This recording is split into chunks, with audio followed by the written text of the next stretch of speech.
Bismillahirrahmanirrahim. Alhamdulillahirabbil alamin. Wassalatu wassalamu ala al-mab'uts rahmatan lil alamin. Nabiyina Muhammad wa ala alihi wa sahbihi wa man tabi'ahum bi ihsanin ila yaumiddin, amma ba'd.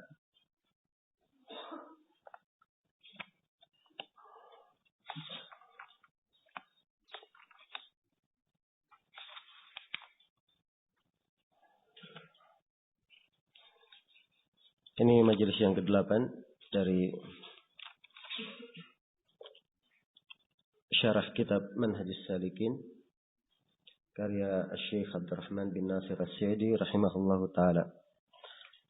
Dan hari ini kita telah memasuki hari yang ketiga dari daurah fikih yang sedang berjalan ini. Semoga Allah Subhanahu wa taala selalu menganugerahkan kepada kita semua ilmu yang bermanfaat dan amalan yang salih.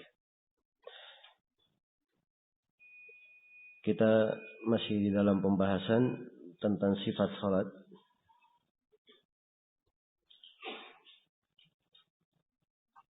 Dan sekarang kita akan memasuki pembahasan yang ke-40 dari apa yang diuraikan oleh penulis, yaitu penjelasan tentang rukun-rukun salat yang terkait dengan bacaan.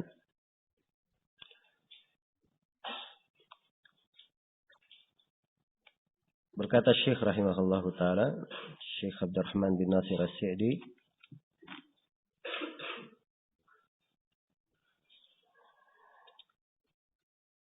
kata beliau, wal arkanul qawliyatu minal madhkurati, dan rukun-rukun qawliyah, apa yang disebut rukun dari rukun salat yang bersifat qawliyah, berasal dari bacaan, dari apa yang telah disebutkan, yang merupakan rukun. Yang pertama kata beliau takbiratul ihram. Takbiratul ihram. Ya.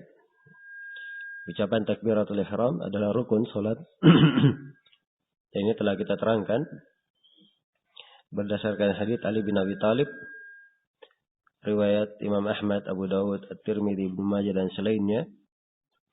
Rasulullah sallallahu alaihi wasallam bersabda, miftahus shalah at-tahur atau at-tuhur, wa tahrimuha at-takbir, wa tahliluha at-taslim. Pembuka salat adalah bersuci, pengharamannya adalah dengan bertakbir, yaitu takbiratul ihram. Maksudnya pengharamannya dia masuk dalam salat, haram dia melakukan gerakan apapun selain dari gerakan salat, kecuali gerakan salat yang dituntunkan. Wa tahliluha at-taslim, dan penghalalannya adalah dengan salam. Setelah salam, maka telah halal untuknya berbuat apa yang biasanya dia lakukan sebelum salat. Ya, jadi ini yang pertama, takbiratul ihram. Kemudian yang kedua kata beliau, wa qiraatul Fatihah ala ghairi ma'mum, dan membaca Al-Fatihah untuk selain makmum. Ya. Setelah kita terangkan bahwa membaca Al-Fatihah adalah rukun salat, dan hal ini berdasarkan hadits Ubadah bin As-Samit, la salata liman lam yaqra bi Fatihatil kitab. Tidak ada salat bagi orang yang tidak membaca surah Al-Fatihah. Dan pembahasan penulis di sini ala ghairi ma'mum, wajibannya ditujukan untuk selain makmum. Jadi kalau dia makmum tidak baca Al-Fatihah, dia dengarkan saja apa yang dibaca oleh imam. Dan ini salah satu pendapat dari beberapa pendapat ulama, dan pendapat yang lebih dekat telah kita terangkan pada pertemuan yang telah lalu, bahwa makmum juga membaca Al-Fatihah. Makmum juga membaca Al-Fatihah. Ya, sebab hadits Ubadah bin Samit umum terkait dengan imam dan makmum. La salata liman lam yaqra' Fatihatil kitab. Tidak ada salat bagi orang yang tidak membaca surah Al-Fatihah. Adapun ayat Al-Qur'an, wa idza quri'a al-Qur'anu fastami'u lahu wa ansitu la'allakum turhamun. Ya. Apabila Al-Qur'an dibaca, maka dengarkanlah dan diamlah kalian supaya kalian mendapatkan rahmat. Ya. Ini ayat diperkecualikan darinya kalau membaca Al-Fatihah. Karena itu telah syah dari Nabi sallallahu alaihi wasallam, beliau bersabda, la'allakum taqra'una khalfa imamikum. Barangkali kalian membaca di belakang imam kalian. La taf'alu illa bi ummil kitab. Yang kalian lakukan kecuali kalau membaca Al-Fatihah. Jadi diperkecualikan kalau membaca Al-Fatihah, maka boleh seorang makmum membacanya walaupun di belakang imam. Ya. Ini rukun yang kedua, membaca Al-Fatihah terkait dengan ucapan. Rukun yang ketiga adalah at-tasyahhudul akhir. Tasyahhud terakhir. Tasyahhud yang dimaksud adalah bacaannya. Bacaan tasyahhud. Iya. Tasyahud terakhir bukan tasyahud awal. Kalau tasyahud awal akan diterangkan bahwa dia hanya dari kewajiban, bukan rukun. Jelas ya? Kemudian yang keempat, ya. Yang keempat, wassalam. Kata beliau dan salam. Ya, berdasarkan hadits Ali bin Abi Thalib yang telah berlalu penjelasannya. Di mana Nabi bersabda wa tahliluha at-taslim, dan penghalalannya dengan salam. Maka dia adalah rukun dari rukun salat. Ini 4 rukun terkait dengan ucapan. Ya. Kemudian beliau katakan wa baqi af'aliha arkanun fi'liyatun illa, dan seluruh perbuatannya yang lain, seluruh perbuatan salat yang lain adalah arkanun fi'liyah, adalah rukun-rukun fi'liyah, rukun-rukun salat yang terkait dengan gerakan perbuatan. Ya. Illa, kecuali, ada beberapa yang diperkecualikan, dia bukan rukun tapi kewajiban. Ya. Selain daripada rukun dan kewajiban, maka dia disebut sunnah-sunnah salat. Ini juga akan diterangkan oleh Syekh rahimahullah. Dan beliau di sini tidak merinci rukun-rukun dari gerakan salat. Ya, beliau tidak merincinya. Jadi beliau sudah menyebutkan 4 tadi. Ya. Sudah menyebutkan 4. Kalau kita ingin urut dari atas rukun-rukun salat, yang pertama adalah berdiri. Ya. Ini berdiri apabila seorang punya kemampuan berdiri. Kalau dia sakit, maka rukun ini gugur. Yang pertama berdiri. Kemudian yang kedua adalah takbiratul ihram.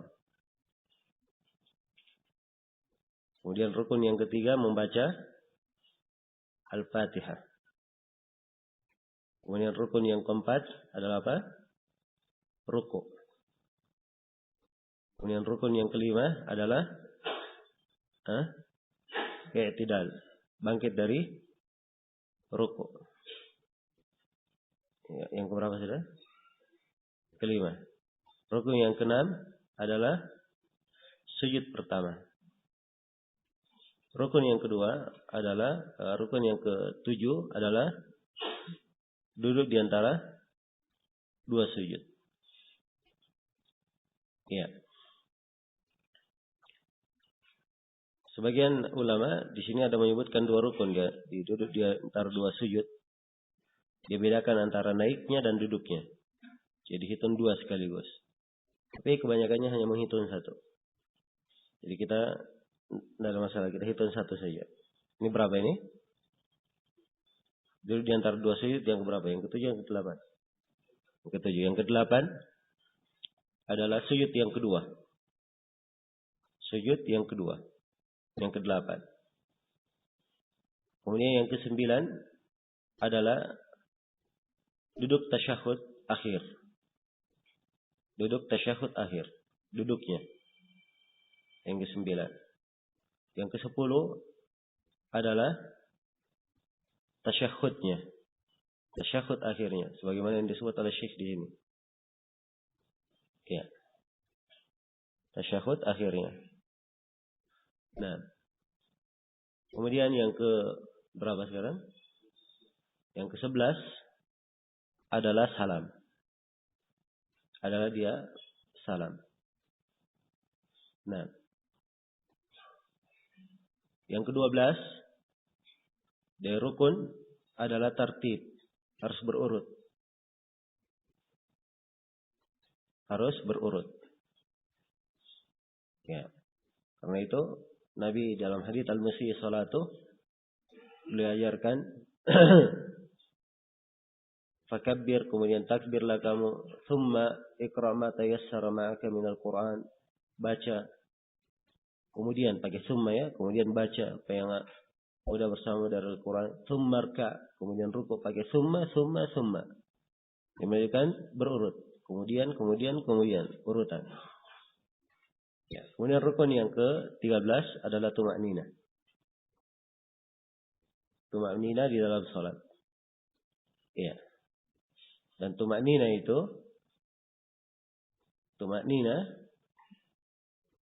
artinya dia melakukan gerakan salat itu sesuai dengan porsi dan posisinya masing-masing walaupun sesaat. Ya.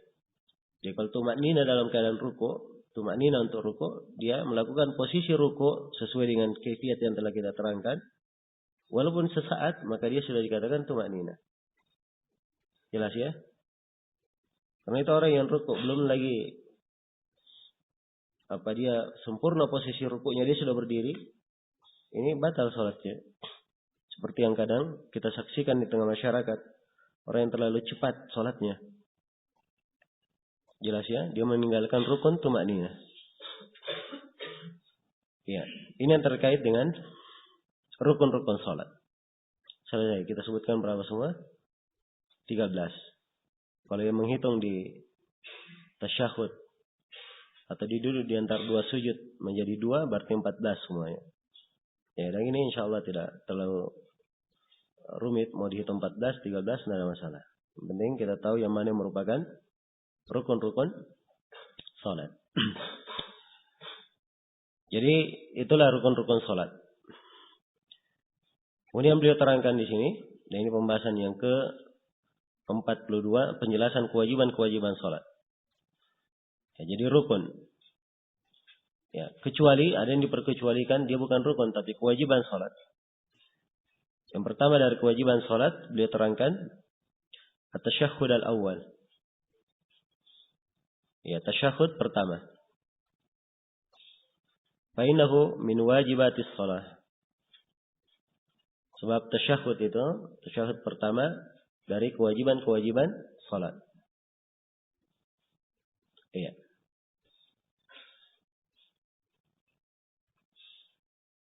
Ini yang pertama. Yang kedua, sudah berlalu ya dalilnya tentang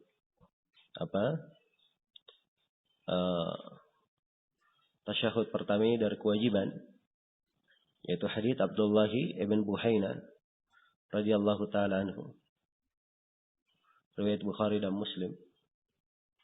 Dan ini akan datang pembahasannya juga di pembahasan tayammum, di pembahasan sujud sahwi.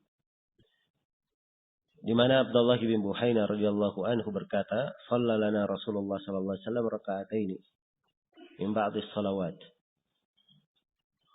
Rasulullah salat mengimami kami 2 rakaat pada sebagian salat. Tsumma qama falam yajlis. Ya, di rakaat kedua harusnya beliau duduk tasyahud, beliau berdiri dan tidak duduk. Faqama an-nasu ma'ahu. Maka manusia berdiri bersamanya. Falamma qada salatahu, begitu beliau sudah selesai salat, maksudnya sudah akan salam, wa nadarna taslimahu, dan kami menunggu beliau salam, kabbara qabla at-taslim, maka beliau bertakbir sebelum salam. Fasajada sajadataini, lalu beliau sujud 2 kali sujud, wa huwa jalis, dan beliau dalam keadaan duduk. Tsumma sallam, kemudian beliau melakukan salam. Iya. Sujud sahwi itu asalnya dilakukan ya karena seseorang meninggalkan kewajiban. Iya. Maka ini menunjukkan bahwa duduk tasyahud adalah, atau membaca tasyahud awal itu adalah dari kewajiban salat. Dari kewajiban salat. Ini kewajiban yang pertama. Yang kedua, wat-takbirati atau wat-takbirati ghaira takbiratil ihram. Ya, dia membaca takbirat selain dari takbiratul ihram. Ini disebut takbir apa? Perpindahan, takbir intiqal. Dia hukumnya wajib. Ya. Sebab Nabi sallallahu alaihi wasallam memerintah hal ini. Innama ju'ila al-imamu liutamma bih, fa idza kabbar fakabbiru. Ya. Sungguhnya imam itu dijadikan untuk diikuti. Kalau dia takbir maka bertakbirlah kalian. Maka dia dari kewajiban salat. Di dalam hadits al-musii salatu hanya disebut takbiratul ihram. Menunjukkan bahwa takbirat al-intiqal ini dia tidak masuk ke dalam rukun, tapi dia masuk di dalam kewajiban. Sebab Nabi perintah kalau imamnya takbir maka takbirlah kalian. Ya. Dasar dari perintah menunjukkan wajibnya. Kemudian juga pernah dinukil dari Nabi sallallahu alaihi wasallam bahwa beliau pernah meninggalkan takbiratul ihram atau takbir perpindahan ini. Ya, dan di dalam hadits Malik bin Al-Khuwairits riwayat Al-Bukhari, Rasulullah telah bersabda, "Shallu kama ra'aitumuni usalli." Salatlah kalian sebagaimana kalian melihat ke salat. Baik, kemudian yang ketiga dari kewajiban salat adalah wa qaul subhana rabbiyal azim fi ruku'. Ini membaca subhana rabbiyal azim. Ya, di dalam ruku'. Nah, dan telah datang hadits yang menjelaskan tentang hal ini.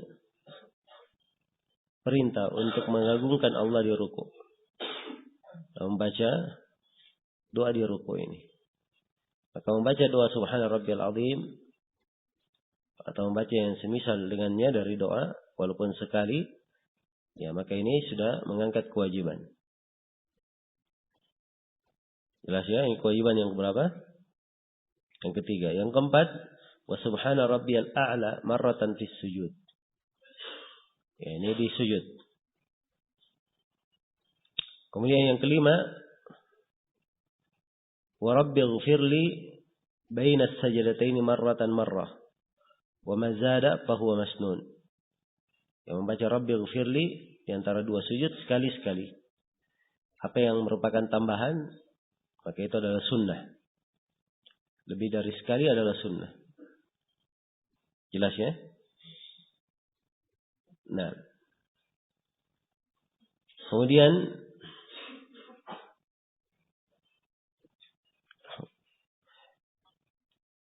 Kemudian yang keenam, wa qaula sami Allahu liman hamidah lil imami wal munfarid, dan membaca sami Allahu liman hamidah bagi imam dan munfarid. Ini kewajiban yang ke-6. Ya. Kewajiban yang ke-6. Kemudian yang ke berapa? Yang ke-7, wa rabbana lakal hamdu lil kull.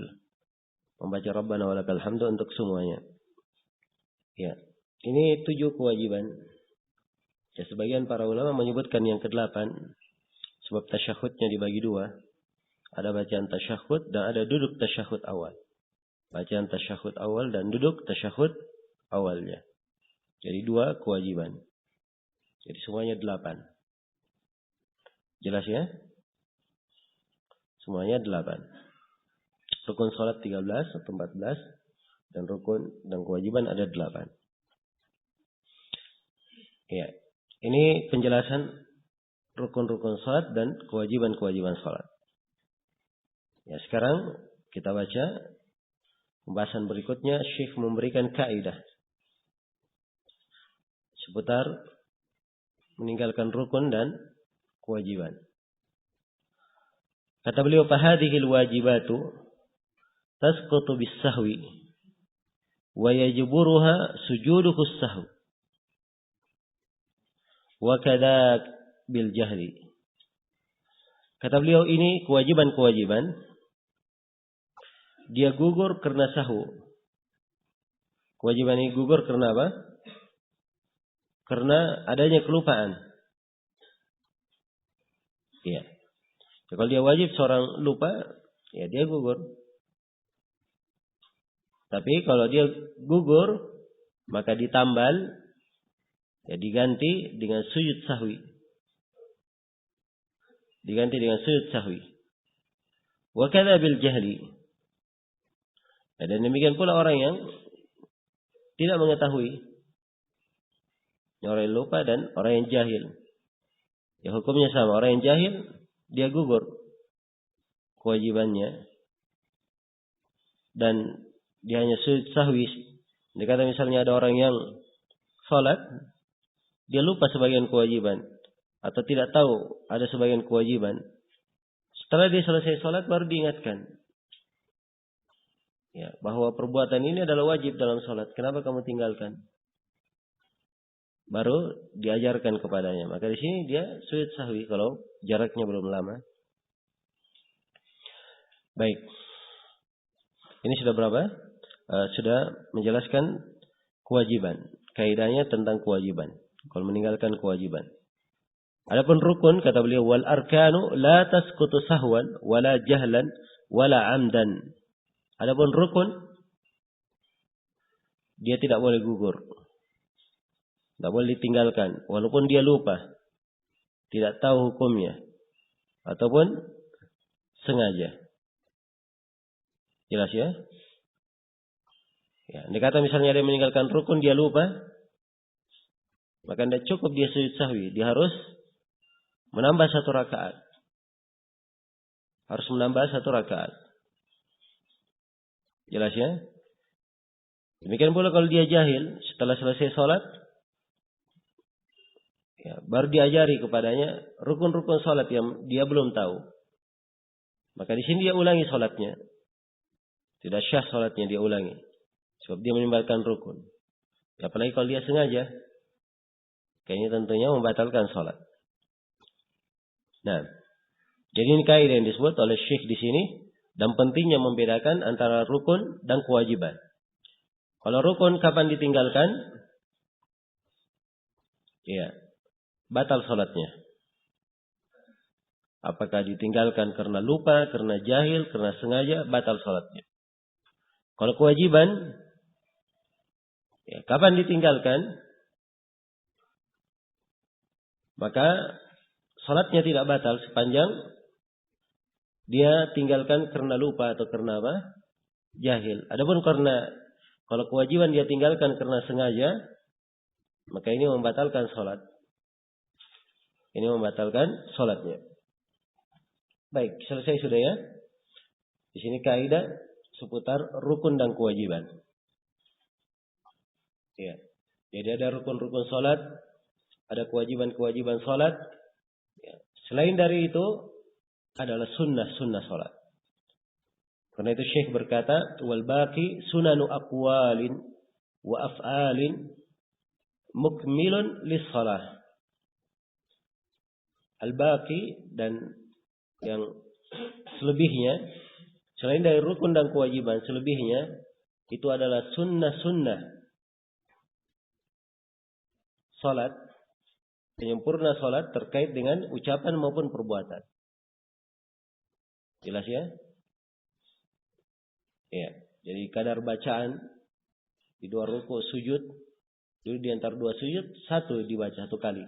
Yang lebih itu sunnah hukumnya. Itu sunnah. Dan di sini Syekh tidak merinci sunnah salat. Ya, sebab tidak beliau hitung berapa sunnah salat. Sebab sunnah salat itu banyak. Ya, apa yang disunnahkan di dalam salat. Jelas ya?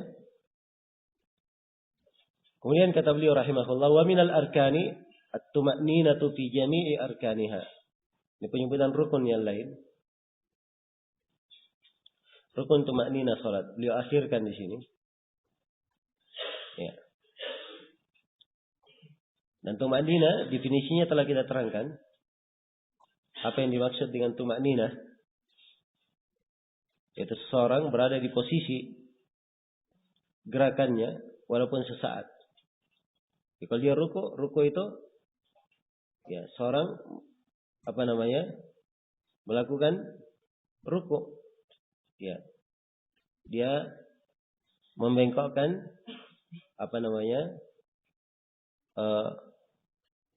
badannya.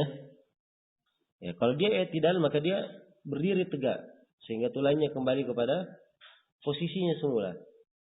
Ya. Jadi dia berdiri tegak sampai dia lurus ke posisi semula walaupun sesaat, maka itulah tuma'nina. Jelas ya? Itulah tuma'nina. Ya, jadi kalau dia berdiri misalnya, belum lagi sempurna berdiri, sudah sujud, maka ini dia meninggalkan rukun tuma'nina. Jelas ya? Ya, kemudian di sini Syekh rahimahullah membawakan dalil umum tentang rukun-rukun salat dan kewajibannya. Ya, ini dua hadits yang beliau bawakan adalah dasar pijakan dalam bab salat. Kata beliau an Abi Hurairah wa an Abi Hurairah radhiyallahu anhu anna an-nabiy sallallahu alaihi wasallam qala idza qumta ila as-salati fa asbigh al-wudu thumma istaqbil al-qibla fakabbir thumma qra' ma tayassara ma'aka min al-Qur'an thumma irka' hatta tatma'inna raki'an thumma irfa' hatta ta'tadila qa'iman thumma isjud hatta tatma'inna sajidan thumma irfa' hatta tatma'inna jalisan ثم اسجد حتى تطمئن ساجدا ثم افعل ذلك في صلاتك كلها متفق عليه. Dari Abu Hurairah radhiyallahu taala anhu, sungguhnya Nabi sallallahu alaihi wasallam bersabda, "Idza qumta ila shalah," kalau kamu berdiri untuk salat. Ya. Maka disyaratkan berdiri. Fa asbighil wudu, sempurnakanlah wudu. Tsumma istaqbilil qiblah, kemudian menghadaplah ke kiblat. Fakabbir, lalu takbirlah kamu. Ini takbiratul ihram. Tsumma qra' ma tayassara ma'aka minal Qur'an. Kemudian bacalah apa yang dimudahkan bagimu dari Al-Qur'an. Ya. Dan telah kita terangkan kadar bacaan yang merupakan rukun itu adalah membaca Al-Fatihah. Tsumma rka', kemudian rukuklah kamu. Ya, rukun rukuk. Hatta tatma'inna raki'an, sampai kamu tuma'nina rukuk. Ini rukun tuma'nina. Ya, dan tuma'nina ini ada pada beberapa tempat. Ya. Tsumma rfa', kemudian angkatlah.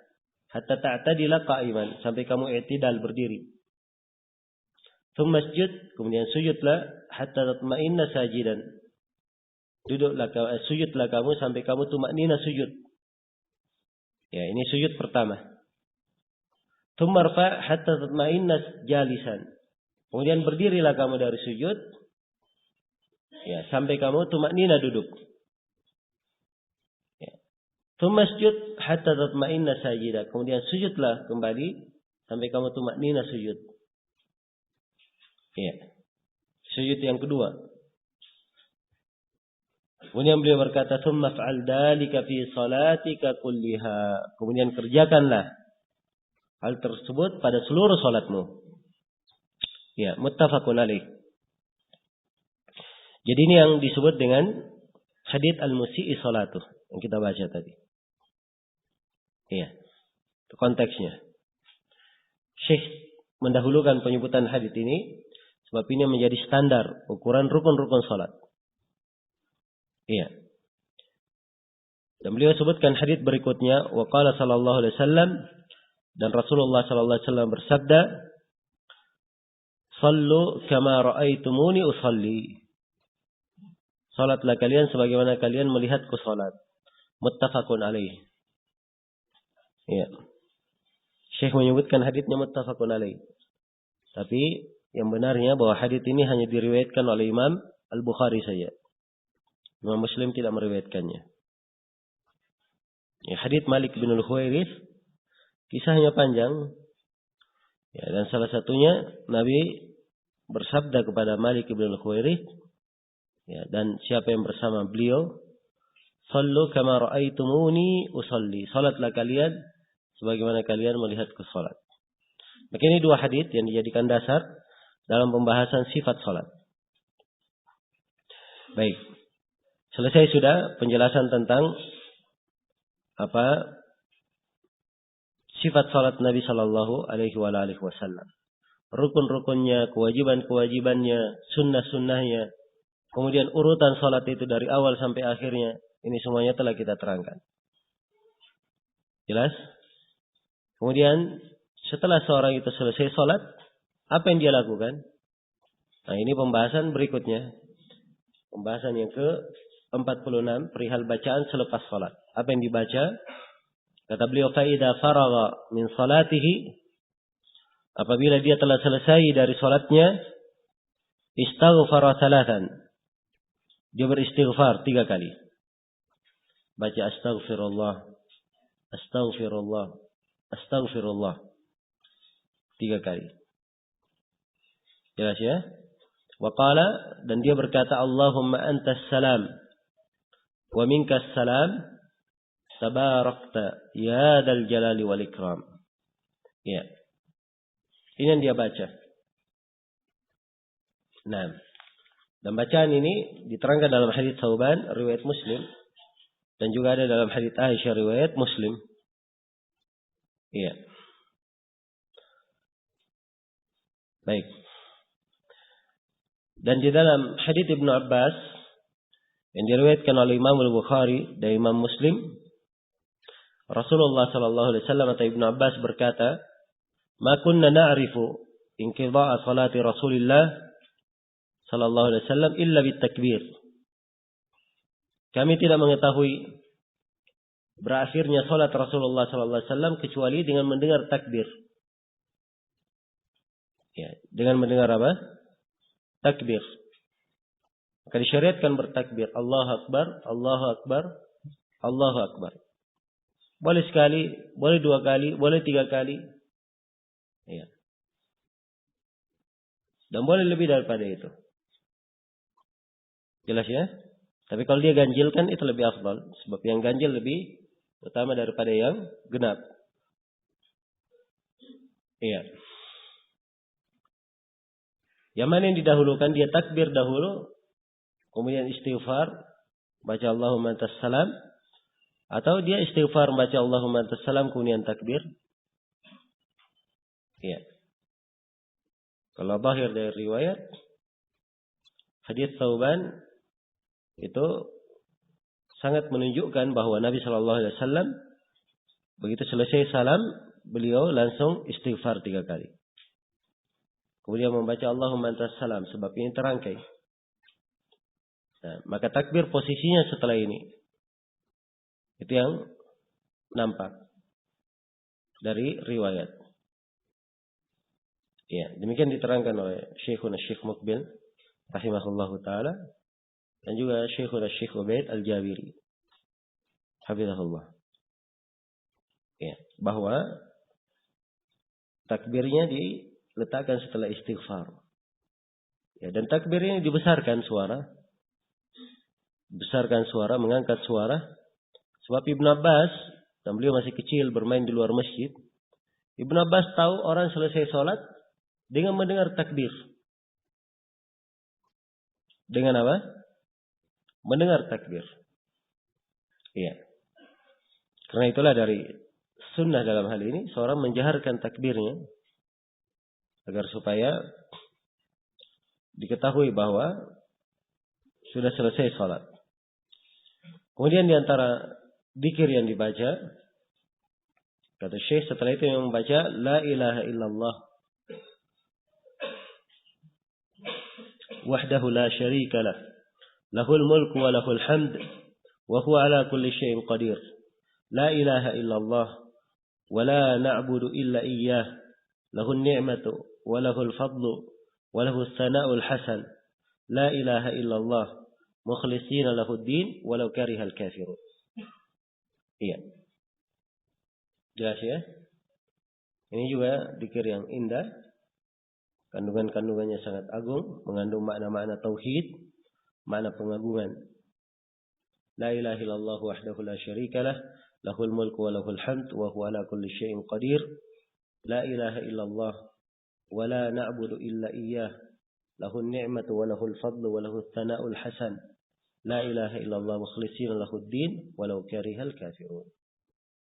Nah, ini disyariatkan dibaca doa ini sebagaimana diterangkan dalam hadits Abdullah ibn Zubair riwayat Muslim. Jelas ya?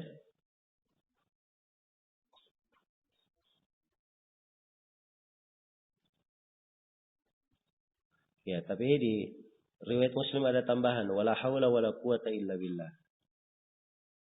Ya.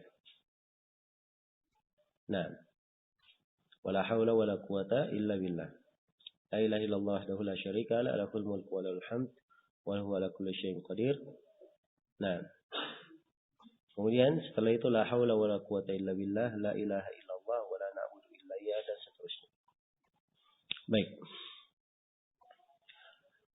Ini riwayat doa. Ya, dan ada doa yang lain juga sama diterangkan dalam hadits yang lainnya.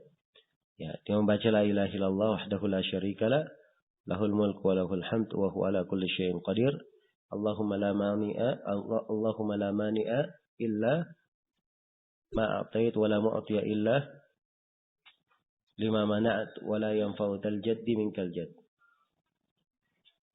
Ya. Ini juga dari doa yang disyariatkan untuk dibaca.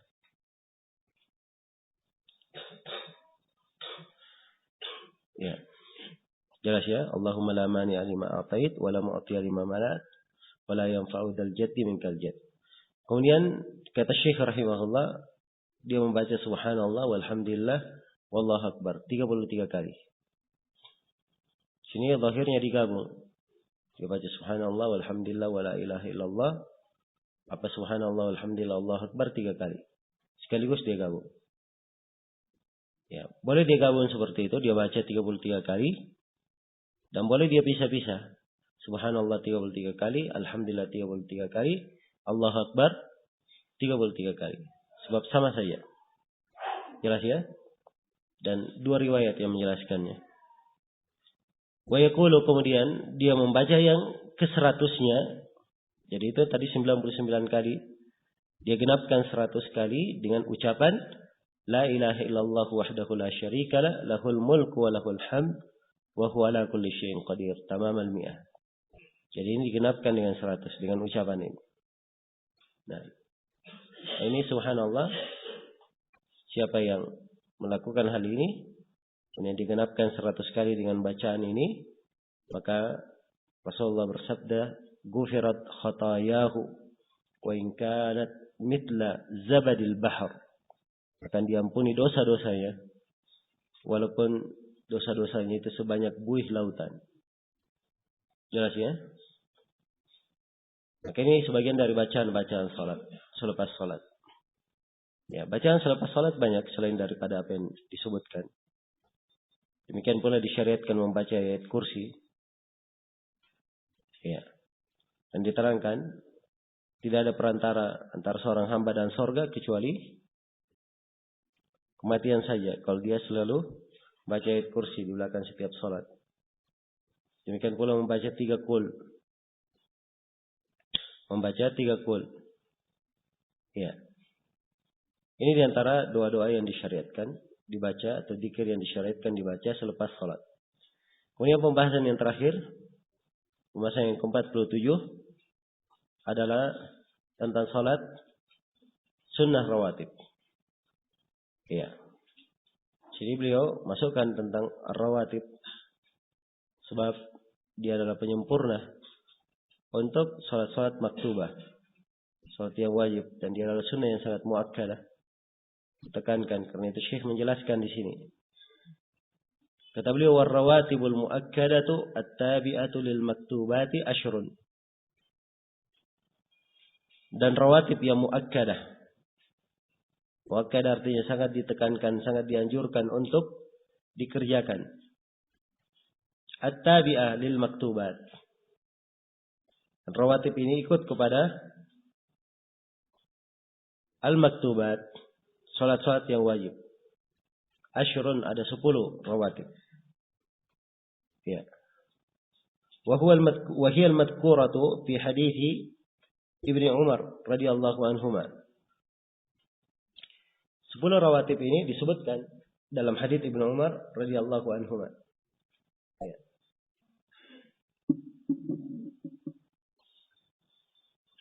Disebut dalam hadits Ibnu Umar radhiyallahu anhuma, riwayat Bukhari dan Muslim. Ibnu Umar berkata, "Hafidtu min Rasulillah sallallahu alaihi wasallam 10 rakaat." Ibnu Umar berkata, saya menghafal dari Rasulullah sallallahu alaihi wasallam 10 rakaat. Beliau menghafal 10 rakaat.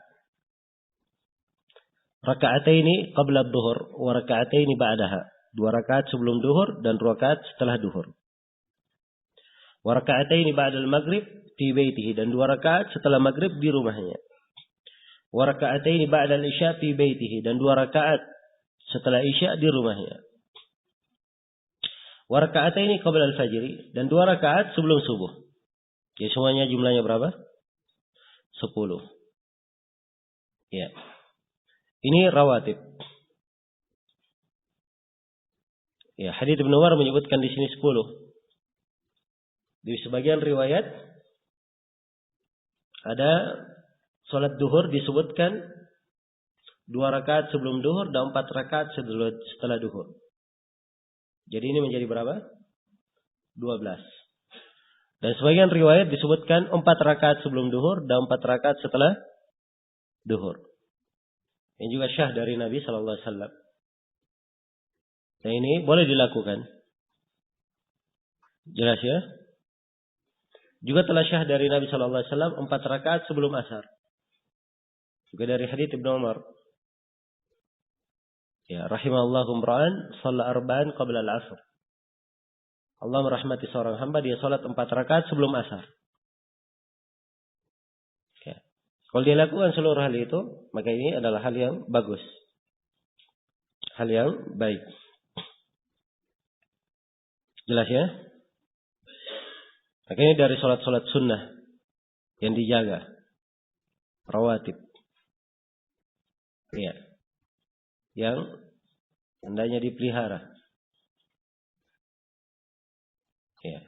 Kalau dia salat dalam sehari 17 rakaat salat wajibnya.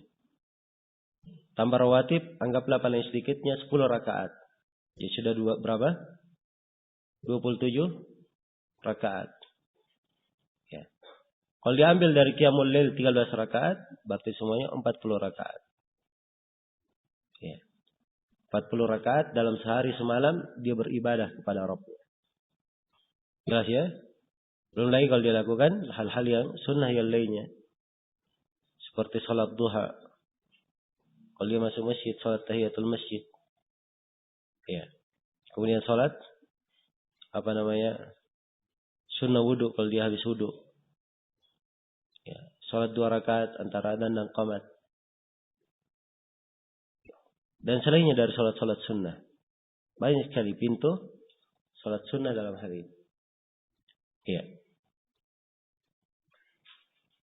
Baik. Selesai sudah pembahasan tentang sifat salat Nabi sallallahu alaihi wasallam. Ya. Kemudian beliau katakan di sini dalam pembahasan berikutnya, babu sujudis sahwi wa tilawati wa syukri. Ya, bab sujud sahwi, sujud tilawah dan sujud syukur. Ini 3 jenis sujud.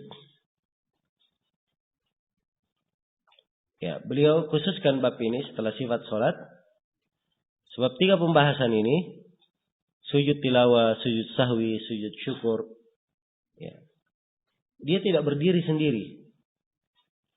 Ya, dia sujud yang tidak berdiri sendiri, atau dia lakukan salat sendiri, tapi dia ikut bersama salat. Kecuali sujud tilawah dan sujud syukur, ini boleh dilakukan sujudnya saja. Dan itu tidak dihitung salat. Tapi kalau dia ingin dihitung masuk ke dalam salat, maka dia terikut saja.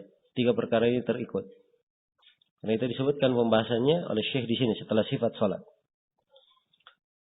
Kemudian 3 perkara ini, sujud sahwi, sujud tilawah dan sujud syukur, ini adalah sujud-sujud yang dinisbatkan atau disandarkan kepada sebabnya.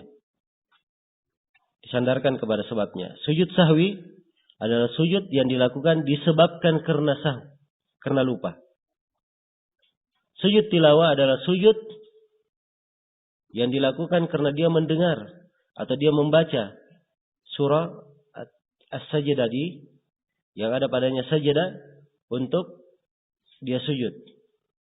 Syukur pun demikian, dia adalah sujud yang dilakukan disebabkan karena adanya tambahan nikmat atau ditolaknya darinya kejelekan. Iya. Jadi ini 3 pembahasan, sujud sahwi, sujud tilawah dan sujud syukur. Syekh menguraikan 3 pembahasan ini satu persatu. Ya, dan di dalam uraian beliau kita mencatat di sini ada 8 pembahasan. Yang pertama syariat sujud sahwi. Kata beliau wa huwa masyru'un, dan dia adalah hal yang disyariatkan. Ya, pensyariatan sujud sahwi diterangkan dalam banyak hadis. Diterangkan di dalam hadis Abdullah bin Buhaina. Diterangkan di dalam hadis Abu Hurairah tentang kisah Dzul Yadain. Diterangkan dalam hadis Abu Sa'id Al-Khudri. Diterangkan di dalam hadis Abdullah bin Mas'ud. Ya, ini hadis-hadis pokok yang menjelaskan tentang sujud sahwi. Maka tidak diragukan bahwa sujud sahwi ini adalah hal yang disyariatkan. Ya, dia adalah hal yang disyariatkan. Baik. Kapan seseorang itu wajib melakukan sujud sahwi? Ini pembahasan yang kedua. Dia katakan wa huwa masyru'un idza, dan dia disyariatkan apabila satu dia menambah, zadal insanu fi salatin. Seorang manusia menambah di dalam salatnya, ruku'an dia menambah ruku', atau sujudan atau dia menambah sujud, atau qiyaman atau dia menambah berdiri, atau qu'udan atau dia menambah duduk, sahwan dalam keadaan lupa. Ya. Jadi ini yang pertama, karena dia menambah. Karena dia menambah. Ya. Jadi ada yang ruku', sudah ruku', tapi dia ruku' lagi yang kedua. Dia lupa bahwa dia sudah ruku'. Nah, itu dia sujud 3 kali sujudnya. Jelas ya? Ini menambah namanya. Maka disyariatkan padanya sujud sahwi kalau dia menambah. Ini yang pertama, kalau dia menambah. Yang kedua, au naqqasa syai'an minal madhkurat. Yang kedua, kalau dia mengurangi sesuatu dari yang disebut. Ya, maka kalau dia mengurangi atabihi wa sajada lis-sahwi. Kalau dia mengurangi dari apa yang disebut, Maka dia datangkan apa yang kurang itu dan dia sujud sahwi. Yang disebut oleh Syekh di sini dari bentuk tambahan ruku, sujud, berdiri, duduk. Ini semua dari rukun-rukun salat. Ya jelas ya? Ya kalau ini yang kurang, maka ini tidak cukup sujud sahwi. Tapi harus dia datangkan dulu yang rukun ini. Dia datangkan dulu. Ya, cara mendatangkannya bagaimana? Ya. Hah? Sekarang ada seorang lupa ruku. Ya. Jelas ya? Lupa ruku. Dia baca Al-Fatihah, baca surah. Setelah itu langsung sujud. Dia lupa ruku. Apa yang dia lakukan? Hah? Dia menambah 1 rakaat. Dia menambah 1 rakaat. Jelas ya? Baik. Kalau dia menambah 1 rakaat, setelah dia menambah, maka dia sujud sahwi setelahnya. Ya. Dia melakukan sujud sahwi. Baik. Saya akan terangkan ya, kapan sujud sahwinya. Ya. Kapan sujud sahwinya? Apakah setelah salam atau sebelum salam? Autar kewajiban min wajibatiha sahwan. Demikian pula kalau dia meninggalkan kewajiban. Itu tadi kalau dia meninggalkan rukun. Kalau dia meninggalkan kewajiban sahwan, maka dia sujud sahwi saja. Tidak ada tambahan rakaat. Ya, sebagaimana dalam hadits Abdullah bin Buhaina, ketika Nabi meninggalkan tasyahud awal, beliau hanya sujud 2 kali sebelum salam. Jelas ya? Ya, kemudian hal yang berikutnya mewajibkan sujud sahwi, kata Syekh, au syakka fi ziyadatin au nuqsanin. Atau kalau dia ragu dalam hal tambahan atau dalam hal mengurangi. Ya, dia ragu. Menambah dia ini sudah 3 atau 4 rakaat. Ya. Kalau dia ragu, ini juga disyariatkan untuk sujud sahwi. Baik. Maka nampak dari sini bahwa hal-hal yang mewajibkan seorang sujud sahwi itu ada 3. Apakah karena dia menambah, atau karena dia mengurangi, atau karena dia ragu. Atau karena dia ragu. Ya. Kalau menambah jelas sujud sahwinya. Kalau dia mengurangi, dilihat apa yang dia kurangi. Kalau yang dikurangi adalah rukun, maka dia datangkan rukun itu, kemudian dia sujud sahwi. Kalau yang dikurangi kewajiban, cukup dia sujud sahwi. Jelas ya? Kemudian keadaan yang ketiga, atau hal yang ketiga adalah apabila dia ragu. Dan ragu itu pada 2 hal. Apakah ragu di dalam tambahan, atau ragu di dalam apa? Mengurangi. Ya. Jelas ya? Kemudian Syekh membawakan dalil-dalil di sini. Kata beliau, waqad thabata annahu qama an at-tashahhudil awwal fasajad. Telah sabit, telah syah dari Nabi bahwa beliau pernah berdiri meninggalkan tasyahud awal, kemudian beliau sujud, yaitu sujud sahwi. Dan ini hadits Abdullah bin Buhaina telah kita terangkan. Ya, Nabi berdiri, maka manusia ikut berdiri. Begitu Nabi sudah hampir salam, maka beliau bertakbir sebelum salam, lalu sujud 2 kali sujud, kemudian salam. Ya, jelas ya, sujud sahwi di sini, dan sujud sahwinya posisinya sebelum salam. Kata beliau, wa sallama min raka'ataini min adh-dhuhri aw al-'ashri, thumma dzakkaruhu fatammama wa sayyada lis-sahwi. Ya, demikian pula datang dari Nabi bahwa beliau pernah salam dari 2 rakaat. Baru 2 rakaat beliau salam, padahal sholatnya duhur atau asar. Ya, duhur atau asar berapa rakaat? Harusnya 4 rakaat, kan begitu. Tapi Nabi sudah salam di 2 rakaat. Baru 2 rakaat sudah salam. Maka begitu diingatkan, beliau menyempurnakannya. Setelah itu beliau sujud sahwi. Ini hadits Abu Hurairah. Ini landasan yang kedua. Tadi yang pertama hadits Abdullah bin Buhaina. Ini yang kedua hadits Abu Hurairah tentang kisah Nabi lupa dan diingatkan oleh Dzul Yadain.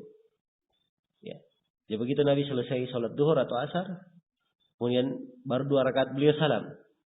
Maka Dzul Yadain datang kepadanya, ia berkata, "Ya Rasulullah, ya, wahai Rasulullah, apakah kurang sholatnya? Engkau mengurangi atau sekarang sholat sudah dikurangi?" Ya. Itu pertanyaannya, "Ya Rasulullah, apakah sholat sudah dikurangi atau engkau lupa?" Kata Nabi, "Sholat tidak dikurangi dan saya juga tidak lupa." Ya, Rasulullah merasa bahwa tidak ada hal yang kurang. Tapi karena Dzul Yadain sudah berkata seperti itu, maka Nabi bertanya kepada para sahabat yang lain, "Ahaqqun ma yaqulu Dzul Yadain?" Apakah benar apa yang dikatakan oleh Dzul Yadain? Para sahabat menjawab, "Iya." Ya. Fa shalla raka'ataini ukhrayain. Maka Nabi pun salat 2 rakaat yang lainnya. Tsumma sajadatain. Kemudian beliau sujud 2 kali sujud. Jelas ya? Dia sujud 2 kali sujud. Baik. Ini dalil yang kedua. Ya, dalil yang ketiga, kata beliau, wa shallat dhuhra khamsan. Faqila lahu azidati as-salat. Qala wa ma dak? Qalu shallaita khamsan. Fasajada sajadataini ba'da ma sallam, muttafaqun alaih. Dan beliau pernah salat 5 rakaat, salat duhur 5 rakaat. Ya, maka dikatakan kepada beliau, apakah salat sudah ditambah? Kenapa duhur berubah menjadi 5? Ya, maka Nabi bertanya, ada apa? Sahabat menjawab, engkau salat 5 rakaat. Ya, maka Nabi langsung sujud 2 kali sujud setelah beliau salam. Ya, dan hadits ini menunjukkan bahwa kalau kelupaannya itu jaraknya tidak jauh, ya langsung saja dia sujud sahwi. Misalnya imamnya lupa, dia tidak tahu bahwa dirinya lupa, seperti Nabi di sini menambah. Setelah selesai baru ditegur sama imam, apa sama makmum, ditegur oleh makmum. Ya, maka jarak yang dekat tidak ada masalah, langsung dia sujud sahwi. Tapi kalau misalnya saya lupa, besok kawan saya baru mengingatkan, ya, maka ini tidak ada sujud sahwi. Ya, dilihat jenis kelupaannya saja. Kalau tambahannya tidak ada sujud sahwi. Tapi kalau dia mengurangi rukun, berarti sholat yang kemarin tidak syah. Dia harus ulangi sholat dari awal sampai akhirnya lagi. Jelas ya? Tapi kalau misalnya dia mengurangi 1 rakaat dan dekat jaraknya, seperti kisah Dzul Yadain ini tadi, Nabi 2 rakaat salam. Ya. Dan disebutkan dalam riwayat, beliau setelah itu keluar dan sudah bersandar di tiang. Maka datang Dzul Yadain bertanya. Ya, menyampaikan hal itu. Ya, maka setelah nampak beliau kurang, beliau pun maju kemudian sholat lagi 2 rakaat. Ini dekat jaraknya, cuma menambah, tidak ada masalah. Ya, jelas ya? Tapi kalau jaraknya jauh, maka dia wajib mengulangi sholat dari awal. Ya, dari awalnya. Mengulangi seluruh sholatnya. Baik, ini 3 dalil. Dan ini hadits-hadits pokok di dalam pembahasan sujud sahwi. Kemudian dalil yang keempat. Kita baca dulu dalil-dalil yang disebut oleh penulis. Waqala, dan Nabi SAW bersabda, "Idza syakka ahadukum fi shalah," atau fi salatihi. "Idza syakka ahadukum fi salatihi." Apabila salah seorang dari kalian ragu di dalam salatnya, falam yadri kam shalla, ya, dia tidak tahu berapa rakaat dia salat, salatan am arba'an, apakah dia salat 3 atau 4, falyatrah fi syak, maka perintah Nabi hendaknya dia buang keraguan itu. Ya. Sekarang ada orang salat, dia ragu. Ini sekarang dia rakaat ketiga atau rakaat keempat? Ragu. Jelas ya? Rakaat ketiga atau rakaat keempat? Dia ragu. Nah, karena dia ragu, maka Nabi berkata buang keraguan. Ya, sebab dari 3 atau keempat dia ragu antara 3 dan keempat. Yang meyakinkan yang mana? 3 kan? Pasti meyakinkan. Ya. Dan ragunya berapa? 4. Kalau begitu dia buang keraguan. Dia buang angka 4-nya, dia sekarang menganggap berapa? 3. Nah, itulah sabda Nabi, falyatrahish syak. Dia buang keraguan. Wal yabni ala mastaiqan. Hendaknya dia bangun di atas apa yang dia yakini. Dan dia yakini adalah 3. Tsumma yasjudu sajadataini. Kemudian dia sujud 2 kali sujud. Qabla yusallim, sebelum salam. Jadi sujudnya sebelum salam di sini. Iya. Baik. Kemudian Nabi terangkan dari hikmah sujud sahwi ini. Ini penerangan hikmah ya. Penjelasan hikmah sujud sahwi. Fa in kana shalla khamsan syafa'na salatahu. Kalau ternyata dia salat 5 rakaat, maka sujud sahwinya ini itu menggenapkannya menjadi 6. Jelas ya? Sehingga salatnya tetap sempurna. Wa in kana shalla tamaman, kalau ternyata dia memang sudah salat sempurna, kanata targiman lisyaitan, maka 2 sujud sahwi itu adalah hal yang membuat syaitan itu marah. Jelas ya? Jadi syaitan ya gembira kalau ada orang yang lupa dalam salatnya. Tapi begitu si hamba sujud sahwi, ya Masya Allah. Ya, ini menjadi pukulan bagi syaitan. Jelas ya? Tapi kalau si hamba di dalam salatnya dia sudah lupa, kemudian begitu salam, ya, dia lupa lagi sujud sahwinya, ya, maka syaitannya semakin tertawa. Ya. Jelas ya? Semakin tertawa. Baik. Karena itu diperhatikan di sini, ini ahkam berkaitan dengan sujud sahwi. Ya, Syekh di sini berkata, menjelaskan, sudah kita bahas ya pembahasan yang keempat apabila seorang lupa syahud awal. Ya, kemudian di sini pembahasan yang keempat tentang sujud sahwi sebelum atau setelah salam. Syekh terangkan di sini. Kata beliau, walahu ayyasjuda qabla salam atau ba'dahu, dan dia boleh sujud sebelum salam atau setelah salam. Ini pendapat Syekh rahimahullah. Ya. Dan secara umum memang ya sujud sahwi itu ada yang sebelum salam dan ada yang setelah salam. Secara umum. Tapi kalau diberikan pilihan secara mutlak, maka ini kurang tepat. Jelas ya, sebab hadits-hadits nampak ya riwayat-riwayat. Ada riwayat Nabi sebutkan setelah salam sujudnya. Ada riwayat sebelum salam. Maka kita harus pelajari riwayat-riwayat ini. Di posisi mana sebelum salam, di posisi mana setelah salam sujud sahwinya. Jelas ya?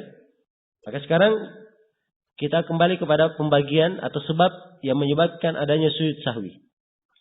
Sebab yang menyebabkan adanya sujud sahwi karena dia menambah. Yang pertama, yang kedua karena apa? Mengurangi. Yang ketiga karena ragu. Ini 3 keadaan. Kalau dia menambah, hadits-hadits yang menjelaskan kalau menambah, maka Rasulullah sujud sahwinya setelah salam. Ya. Kalau menambah, sudah berlalu bersama kita hadits yang ketiga, dia sholat duhur 5 rakaat. Setelah selesai, bahkan beliau sujud berapa? Sujud 2 kali setelah salam. Ya. Demikian pula hadits tentang hadits Dzul Yadain, hadits Abu Hurairah. Jadi Nabi baru 2 rakaat beliau salam. Salam ini menambah atau mengurangi? Menambah. Jelas ya? Setelah beliau tahu kurang salatnya, beliau naik lagi menambah 2 rakaat. Ya, setelah menambah 2 rakaat, beliau salam. Setelah salam, beliau sujud 2 kali dan salam lagi. Jelas ya bahwa di sini menunjukkan kalau ada tambahan, apakah dia menambah ruku, menambah salam, ya, maka tambahan ini mengharuskan dia sujud sahwi setelah apa? Setelah salam. Ini keadaan yang pertama, kalau dia menambah. Keadaan yang kedua, kalau dia mengurangi. Kalau dia mengurangi. Ya. Kalau mengurangi, maka sujudnya adalah sebelum salam. Sujudnya apa? Sebelum salam. Ini kalau dia mengurangi. Ya, sudah berlalu ya dalilnya. Bagaimana hadits Abdullah bin Buhaina. Nabi lupa sujud. Apa Nabi lupa duduk apa? Tasyahud awal, langsung berdiri. Iya. Sekarang beliau tidak tasyahud. Ini apa ini? Menambah atau mengurangi? Mengurangi. Ya, perhatikan di mana salamnya Nabi? Apa di mana sujud sahwinya? Sebelum salam. Jelas haditsnya Abdullah bin Buhaina. Nabi sujud sahwinya sebelum salam. Jelas ya? Ini keadaan yang kedua. Jadi kalau dia mengurangi sujud sahwinya sebelum salam. Keadaan yang ketiga, kalau dia ragu. Kalau dia ragu. Nah, ragu ini ada dua macam. Ada ragu dan dia tidak bisa menentukan dua hal dari yang meragukan itu. Seperti yang kita baca di sini, hadits Abu Sa'id, seorang ragu, ya, dalam salat dia tidak tahu berapa dia salat, 3 atau 4, dia ragu, tidak bisa menentukan. Jelas ya? Kalau dia tidak bisa menentukan yang seperti ini, ya, caranya ya, dia buang keraguan, diambil yang meyakinkan. Ya, kalau antara 3 dan 4, berarti yang meyakinkan adalah 3, sebab 3 sudah pasti. Jelas ya? Nah, kalau dia mengambil yang meyakinkan, dia buang keraguan seperti di keadaan ini, maka sujud sahwinya kapan? Setelah atau sebelum salam? Loh, kok ragu? Ya. Coba antum baca ulang haditsnya. Insyaallah baru kita baca haditsnya tadi. Ya. Apa disebut dalam hadits? Tsumma yasjudu sajadataini qabla apa? Qabla yusallim. Kemudian beliau sujud 2 kali kapan? Sebelum salam. Ya. Jelas ya? Ini mentang-mentang di pembahasan sujud sahwi antum ragu juga. Baik. Jadi ini keadaan kalau ragu, dia tidak bisa menentukan antara dua keraguan. Ya. Di keadaan yang kedua, dia ragu, tapi ada dugaan besarnya, ada sangkaannya. Antara 3 dan 4. Oh, tapi dia, kelihatannya saya sekarang sudah 4.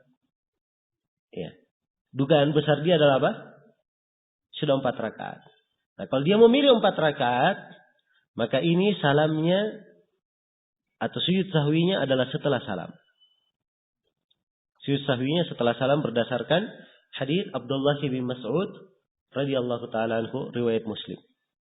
Di mana Nabi sallallahu alaihi wasallam menyebutkan bagi orang yang taharri adalah yasjud lis-sahwi ba'da salam, ba'da yusallim.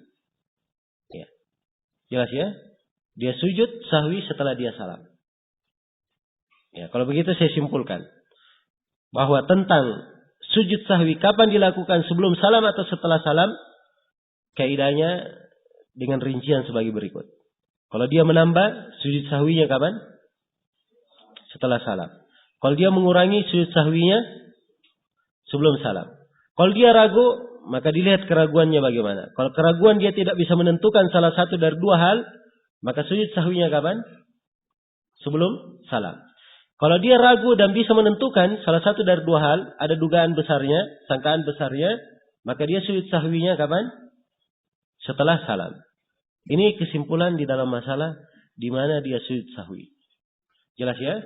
Dan perlu saya ingatkan di sini sebagai pelengkap dari pembahasan sujud sahwi, bahwa sujud sahwi itu, ya, ketika seorang salam itu tidak ada tasyahudnya. Untuk apa sujud sahwi yang setelah salam. Jadi kalau dia sudah tasyahud, kemudian salam, assalamualaikum warahmatullahi, assalamualaikum warahmatullahi, setelah itu dia sujud sahwi 2 kali, ya, maka begitu selesai sujud sahwi 2 kali, dia tidak ada lagi tasyahud. Langsung salam saja. Assalamualaikum warahmatullahi, assalamualaikum warahmatullahi. Jelas ya? Ada sebagian hadits yang menjelaskan ada tasyahud, tapi haditsnya syadz dari sisi periwayatan. Ya, haditsnya lemah dari sisi periwayatan. Baik. Ini beberapa ahkam yang berkaitan dengan sujud sahwi. Kemudian setelah itu Syekh berpindah menjelaskan tentang sujud tilawah. Ya. Dan ini pembahasan yang ke-6 di sini yang kita jelaskan. Yang kita garis bawahi, syariat sujud tilawah. Kata Syekh, yusannu sujudut tilawah lil qari'i wal mustami'. Ya. Yusannu disunnahkan sujud tilawah. Ini penjelasan sunnahnya. Ya. Jelas ya? Kalau tadi di pembahasan sujud tilawah dikatakan disyariatkan. Disyariatkan. Sebab dia kaitannya dengan menutup kekurangan. Ya. Kalau ini dibahasakan dengan sunnah, sebenarnya adalah hal yang dianjurkan. Ya. Dan banyak sekali hadits atau ada beberapa hadits yang menjelaskan keutamaan sujud tilawah. Ya, di antaranya adalah hadits Abu Hurairah riwayat Muslim. Nah, ya kalau seorang hamba membaca ayat tilawah lalu dia sujud, maka syaitan akan lari dalam keadaan dia menangis sekeras-kerasnya. Ya, dia berkata, wahai betapa celakanya saya. Saya diperintah sujud, saya tidak mau. Maka saya dapat neraka. Dan anak Adam ini diperintah sujud, dia dapat surga. Ya. Jelas ya? Dia mendapatkan surga.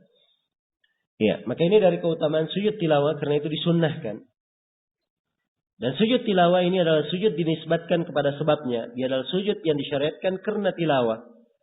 Karena adanya pembacaan apa? Ayat tilawah. Ya. Pembacaan ayat-ayat tilawah. Ayat-ayat sajadah. Dan ayat-ayat sajadah ini berapa jumlahnya? Ya, ini letak silam pendapat di kalangan ahli fikih. Ya, adanya silam pendapat tersebut disebabkan karena adanya sejumlah hadits yang berbeda di dalam menjelaskan tempat-tempat dilakukannya sujud tilawah. Jelas ya? Iya. Dan kalau kita melihat di mushaf yang kita pegang,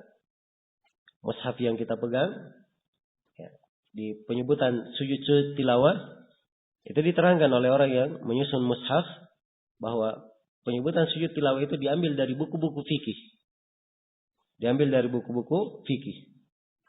Jelas ya? Jadi itu dimasukkan, diambil dari buku fikih. Nah, karena itu kalau masalah sujudnya bukan itu menjadi ukuran. Ukurannya kembali kepada buku fikih. Bukan di penulisan mushaf yang kita pegang. Ya. Dan kalau kita periksa hadits-hadits tentang sujud tilawah, ya, ada sejumlah hadits menerangkan tempat-tempatnya, sehingga sebagian ulama menyimpulkan sujud tilawah pada 14 tempat. Ada menyebutkan 14, ada menyebutkan kurang daripada itu. Ya. Dan kalau lebih dicermati, ternyata hadits-hadits tersebut, ya, yang menjelaskan tentang sujud tilawahnya Nabi itu hanya syah pada 4 tempat saja. Dari sisi riwayat ya, hanya syah pada berapa? 4 tempat. Dan syah dari Nabi. Yang pertama di surah Shad. Ya, di surah Shad. Yang pertama. Kemudian yang kedua di akhir surah An-Najm. Di akhir surah apa? An-Najm. Kemudian yang ketiga di surah Al-Insyiqaq. Di surah Al-Insyiqaq. Kemudian yang keempat adalah di akhir surah Al-Alaq. Ya, Iqra bismi rabbikal ladzi khalaq. Jelas ya? Ini 4 tempat yang syah di dalam hadits menjelaskan sujud tilawah. Adapun tempat-tempat yang lainnya semuanya ada kelemahan. Ya, termasuk sujud tilawah di surah As-Sajdah pada hari Jumat. Ya, kalau membaca surah sajadahnya pada hari Jumat disyariatkan ya. Haditsnya riwayat Muslim. Nabi membaca di rakaat pertama surah As-Sajdah dan di rakaat kedua dengan surah Al-Insan. Ya, jelas ya? Tapi sujud tilawah, apakah ada sujud Nabi di situ? Ya. Ini haditsnya lemah. Ibnu Hajar menyebutkan bahwa ada riwayat haditsnya lemah. Yang sahihnya hanyalah mauquf dari Ali bin Abi Thalib. Mauquf dari Ali bin Abi Thalib dikeluarkan oleh Imam At-Tahawi dalam Mushkilul Athar dan selainnya. Dia mauquf. Ya. Ini 4 tempat. Jadi bagi seorang yang ingin mengerjakan afdalnya, ya dikerjakan apa yang sabit saja, apa yang kuat saja dari sisi riwayat. Tapi kalau misalnya ada yang mengerjakan selain dari 4 tempat itu, dari apa yang disebut oleh ulama ahli fikih, maka tidak ada masalah. Sebab memang ya, sebagian ulama melihat pada konteks ayat itu sendiri. Di mana di konteks ayat memang diperintah untuk sujud.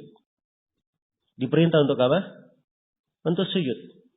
Ya, karena itu, kalau dia mengikuti zahir perintah dari Al-Quran, ini mungkin adalah satu sisi ijtihad yang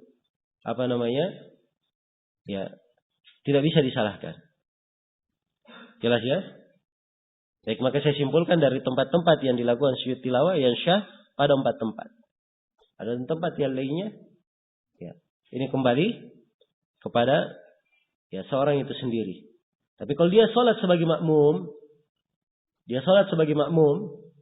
imamnya sujud tilawah, maka dia ikut kepada imam. Dia ikut kepada siapa? Dia ikut kepada imam. Iya. Dan sujud tilawah ini hukumnya sunnah bagi siapa? Ya, di sini pembaca yang ke-6 ya, pensyariatan sujud tilawah untuk pembaca dan pendengar Al-Qur'an, baik di dalam maupun di luar salat. Iya. Sujud tilawah disyariatkan bagi orang yang membaca dan mendengar. Orang yang membaca maupun orang yang mendengar. Saya membaca sujud tilawah misalnya. Ya. Maka saya sujud. Kalau ada yang mendengar di samping saya, maka dia juga ikut apa? Ikut sujud. Apakah di dalam sholat maupun di luar sholat? Saya sedang duduk sekarang di sini, tidak sholat. Ada orang yang di sudut masjid membaca Al-Quran. Berlalu sujud tilawah, dia sujud, saya ikut juga sujud. Dia membaca sujud tilawah, dia tidak sujud, saya sujud, tidak ada masalah. Jelas ya? Sebab memang sujud tilawah karena mendengar apa? Ayat tilawah. Atau ayat sajadah. Ya. Dan sujud tilawah ini hukumnya sunnah, dia bukan wajib. Andai kata seorang tidak sujud, tidak ada masalah. Ya. Dan kalau imam misalnya sujud, seorang tidak sujud di belakang imam juga tidak ada masalah. Sebab dia bukan hal yang diwajibkan. Jelas ya? Baik, sujud tilawah fi shalah wa kharijiha. Dia salat dan di luarnya. Jadi boleh dilakukan di salat dan di luar salat. Ya, karena sujud tilawah ini bukan bagian dari salat. Ya. Sujud tilawah dia bukan bagian dari salat. Tapi kalau dia dalam keadaan salat, boleh melakukan sujud tilawah. Tapi sujud tilawah itu sendiri bukan bagian dari apa? Bukan bagian dari salat. Iya. Karena itu sujud tilawah di luar salat boleh dilakukan walaupun tanpa wudu. Walaupun tanpa apa? Tanpa wudu. Ya. Dan kalau dia berwudu tidak diragukan, itu yang paling afdal kalau dia berwudu. Tidak ragukan, itu yang paling afdal. Baik. Jadi sunnahkan seorang sujud tilawah bagi orang yang membaca maupun mendengar di dalam salat maupun di luar salat. Ya, ini secara ringkas ya pembahasan tentang sujud tilawah. Ya. Antara hal yang mungkin juga perlu diterangkan, kalau sujud tilawahnya di dalam salat, apakah seorang takbir untuk sujud atau tidak? Ya. Ini perkara yang terjadi pembahasan di kalangan para ulama. Ada yang mengatakan takbir ketika sujud dan ketika naik. Ya, begitu dia baca ayat sajadah, ya, setelah dia baca, begitu dia mau sujud, dia takbir Allahu Akbar, kemudian sujud. Setelah itu dia takbir lagi Allahu Akbar, kemudian naik dan lanjutkan bacaannya. Jelas ya? Ya. Ini pendapat yang pertama. Pendapat yang kedua, ya, dia takbir ketika sujud saja. Akan sujud takbir. Ketika naik tidak perlu takbir lagi. Sebab sudah diwakili dengan dia membaca. Sudah diwakili dengan dia apa? Membaca. Nah, dan pendapat yang ketiga sama sekali tidak takbir. Ya. Sama sekali tidak takbir. Dan ini wallahu alam yang lebih kuat. Sebab hadits-hadits yang menjelaskan tentang takbir terkait dengan sujud tilawah itu ada kelemahan. Ada riwayat dari jalan Abdullah bin Umar Al-Umari dari Nafi' dari Ibnu Umar, ya. Dan riwayatnya lemah, bahkan mungkar dari sisi periwayatan. Nabi takbir ketika turun untuk sujud tilawah. Jelas ya? Ya, sebagian para ulama ada yang berdalilkan dengan hadits Nabi bertakbir tiap kali turun dan tiap kali naik. Ya, katanya ini turun dan naik. Kalau begitu takbir. Jelas ya? Maka jawaban untuk hadits ini kita katakan bahwa ini pendalilannya benar kalau sujud tilawah itu bagian dari sholat. Jelas ya? Dan para ulama silam pendapat, apakah sujud tilawah bagian dari sholat atau tidak kalau di dalam sholat. Dan yang benarnya dia bukan bagian dari sholat. Bukan bagian dari sholat. Karena dia bukan bagian dari sholat, ini hukum tidak mencakupnya. Tidak mencakupnya. Jelas ya? Baik. Ini yang terkait dengan masalah takbir. Wallahu ta'ala alam. Kemudian pembahasan yang ke-7. Selesai tentang sujud tilawah. Berikutnya syariat sujud syukur. Ya, kata Syekh rahimahullah, wa kadzalika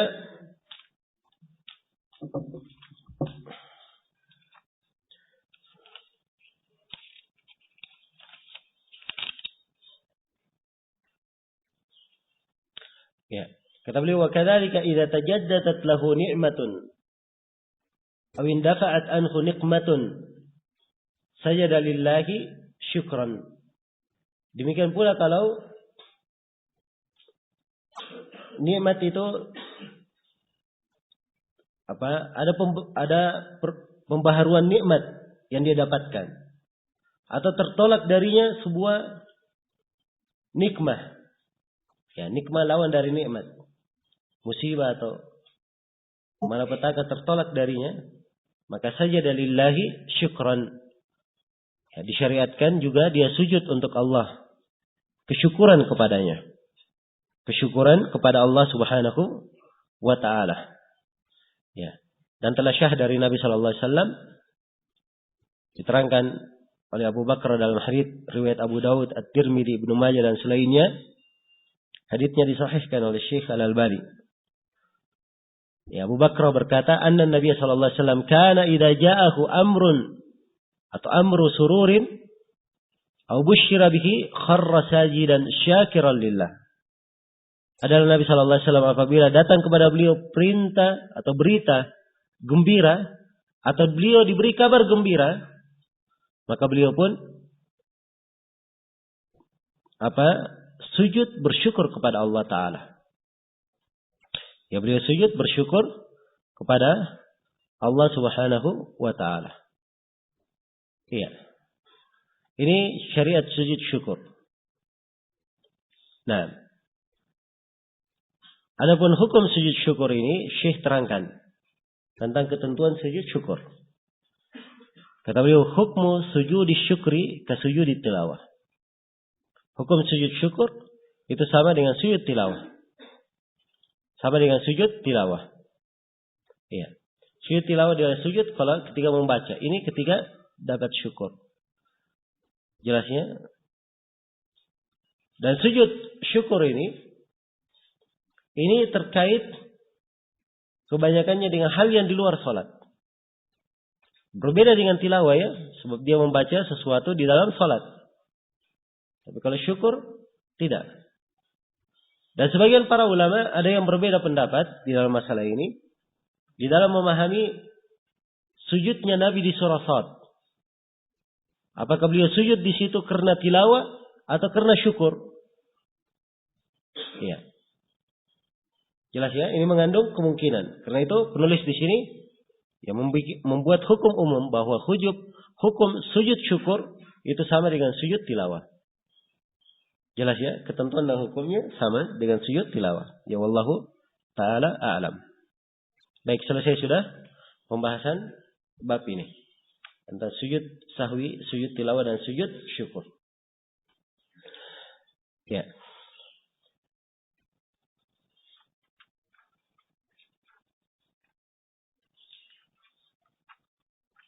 Jam 9 ya kita mulai.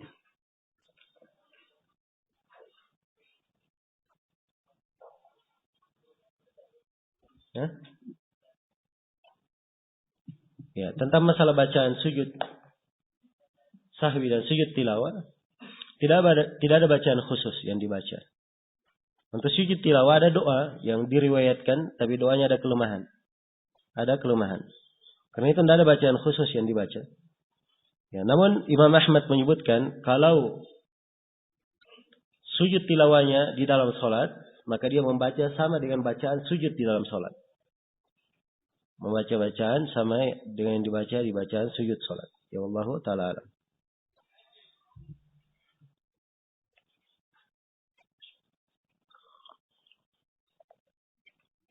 Ya, baik. Atau tidak ada masalah kita jawab pertanyaan. Atau sebentar nggak ada waktu lagi.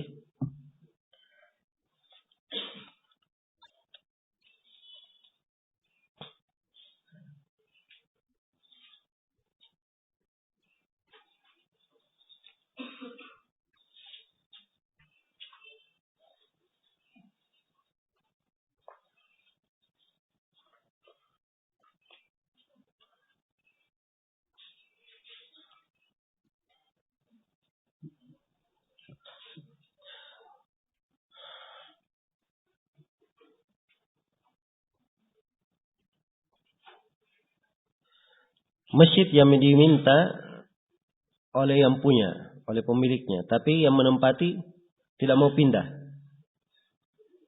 Apakah masjid tersebut masuk pada masjid maksub, masjid yang dirampas pada poin yang kedua, pada halaman 25?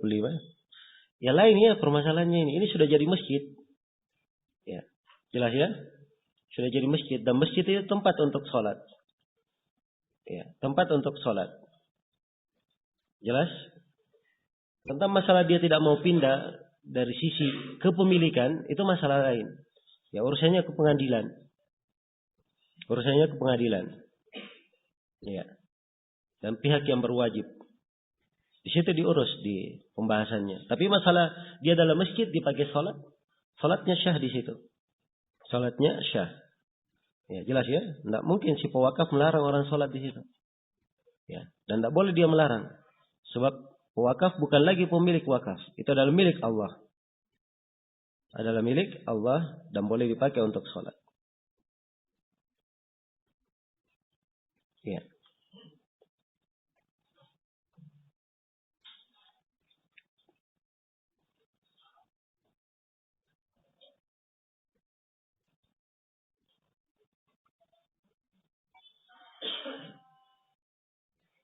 Bolehkah sopir bus, truk atau travel antar kota, antar provinsi yang hampir banyak waktunya digunakan di jalan, apakah boleh menjamak sholat? Ya, jawabannya ya boleh. Dia musafir. Sepanjang dia musafir, maka dia boleh menjamak sholatnya.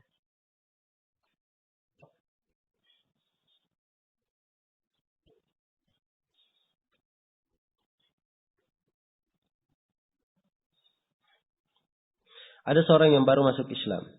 Namun ketika ingin melakukan sholat, dia tidak tahu membaca bacaan dalam sholat. Pertanyaan, apakah boleh bagi orang yang seperti ini sholat dalam keadaan memegang buku panduan sholat?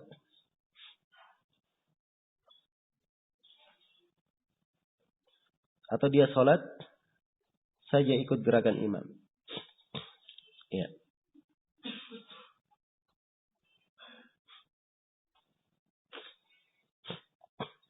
Ada sebagian hadits yang menjelaskan diberikan tuntunan bacaan yang ringan. Bacaan dzikir yang ringan yang dia baca. Maka sekadar bacaan itu sudah cukup. Kalau dia memegang buku panduan, kemudian dia baca dari buku panduan, juga tidak ada masalah insyaAllah. Ya. Sambil dia berusaha secepat mungkin untuk segera menghafalkan bacaan-bacaan dalam sholat.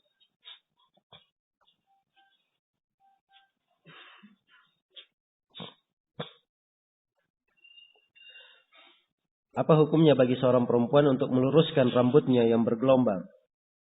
Ya, karena permintaan suami atau karena berhias. Itu tidak boleh ya. Sebab itu merubah ciptaan Allah. Merubah ciptaan Allah. Dan merubah ciptaan Allah dalam hal yang seperti ini diharamkan. Ya, Allah Subhanahu wa taala berfirman, "La tabdila li khalqillah."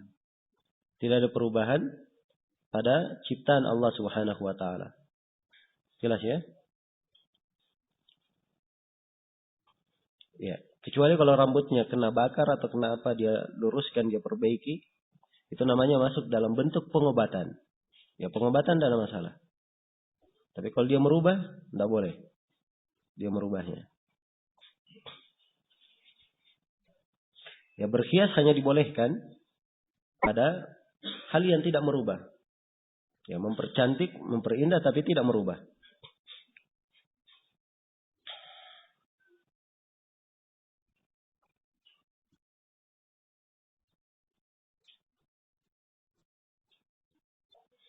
Apakah seorang ayah boleh memaksa anak perempuannya untuk menikah? Apakah syah akad dalam keadaan perempuan dipaksa? Ya.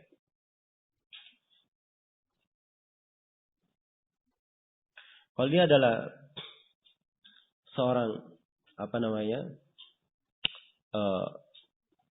yang sudah pernah menikah kemudian ditalak, atau dia adalah seorang janda, maka tidak ada hak bagi ayah untuk memaksanya. Izin itu dipegang oleh si perempuan itu sendiri.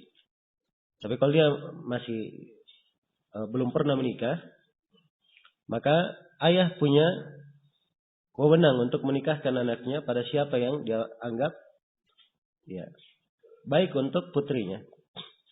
Jelas ya? Dan si ayah harusnya mengambil izin dan rela dari orang tua, dari si putri. Ya. Kalau putrinya tidak setuju akan hal itu, dia menolak. Ya. Maka itu adalah haknya untuk menolak. Boleh untuk menolak. Jelas ya? Kalau terjadi akadnya dihitung syah. Tetapi anak perempuan boleh mengajukan fasakh. Boleh mengajukan untuk membatalkan nikah. Dan ini urusannya ke pengadilan. Ya.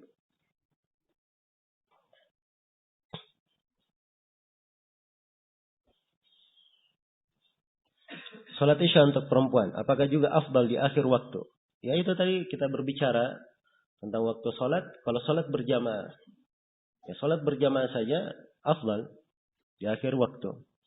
Apalagi kalau dia salat sendiri tidak terikat dengan manusia lainnya, dia punya hak sendiri. Maka bagi perempuan afdalnya dia akhirkan kalau dia mampu. Jelas ya? Tapi kalau dia khawatir akan ketiduran, ya dia salat di awal malam. Di awal waktunya.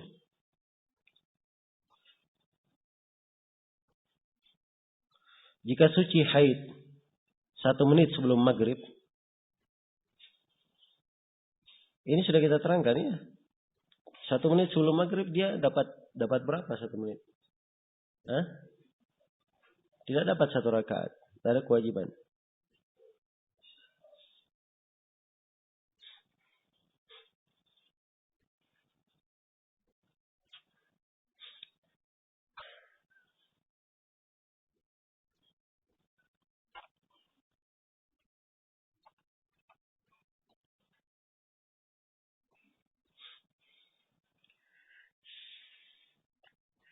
Ini ada pertanyaan dari Ikhwan. Ya, online dari Belanda. Saya tinggal di negeri yang muslim. Selama musim panas, waktu isya sangat malam. Ya. Jam 12, kira-kira jam 12. Dan jaraknya dekat dengan subuh. Sebelum jam 4. Subuhnya sebelum jam 4. Bolehkah salat isya dijama dengan maghrib? Yang salat maghribnya kira-kira jam 10 malam. Karena ada ketakutan ketiduran dan melewatkan isyanya. Nah, di posisi yang seperti ini tidak dijama ya. Sepanjang ada jamaah di masjid, maka dia hadir salat berjamaah. Di salat maghrib, dia hadir salat berjamaah. Di salat isya, dia hadir salat berjamaah. Ya. Dan tentunya keberadaan musim dan sangat malam ini ya hanya pembiasaan saja. Seorang sepanjang dia menjaga dan membiasakan dirinya, insyaallah taala adalah hal yang baik. Jelas ya?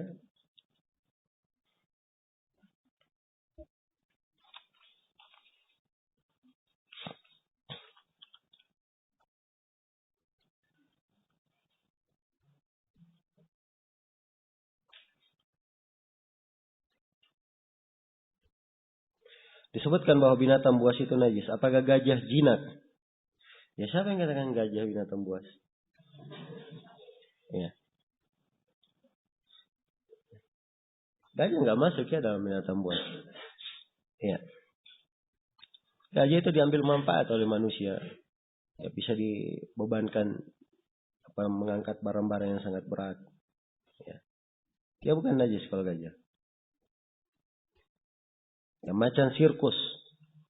Ya, apakah termasuk najis? Ya kalau dia macan ya macan asalnya. Ya. Dia jinak atau tidak jinak, dipakai sirkus atau tidak, maka hukum yang disebut oleh penulis tetap berlaku.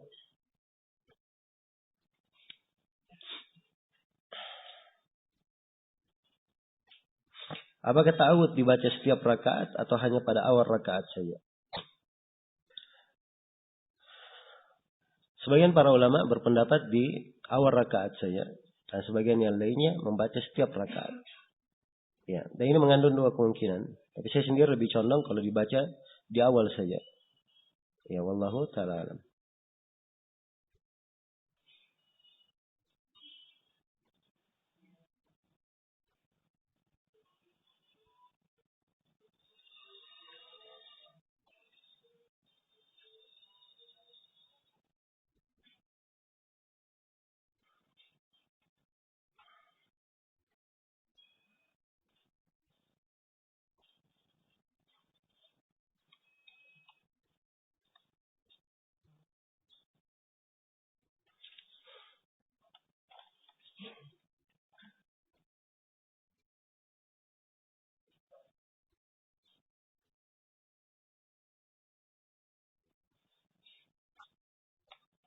Ya, dalam sholat 4 rakaat, imam lupa.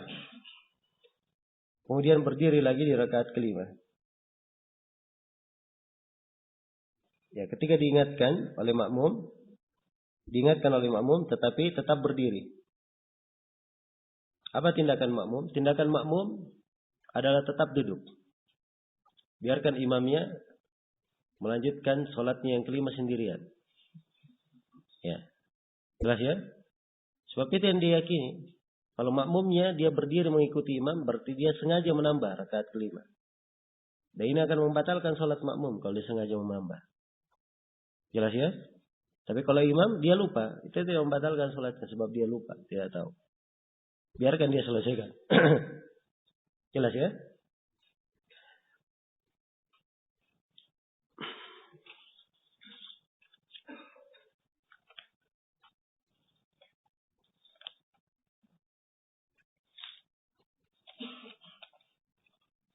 Apa hukum cadar bagi perempuan? Ya, jawabannya menutup wajah bagi perempuan itu adalah kewajiban. Sebab wajah bagian dari aurat. Bagian dari auratnya. Ya. Dan telah terdapat ayat-ayat Al-Quran, hadits Rasulullah SAW yang mewajibkan perempuan untuk menutup wajahnya. Ya, dan ini adalah pendapat kebanyakan ulama.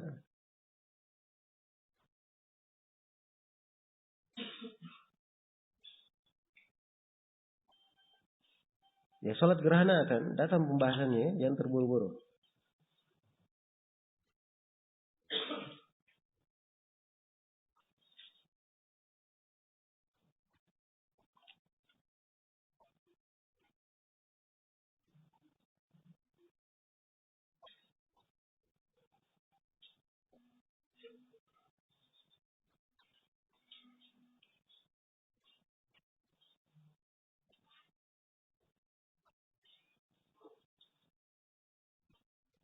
Kemarin disebutkan bahwa yang wajib dalam duduk tasyahud awal dan akhir adalah duduknya.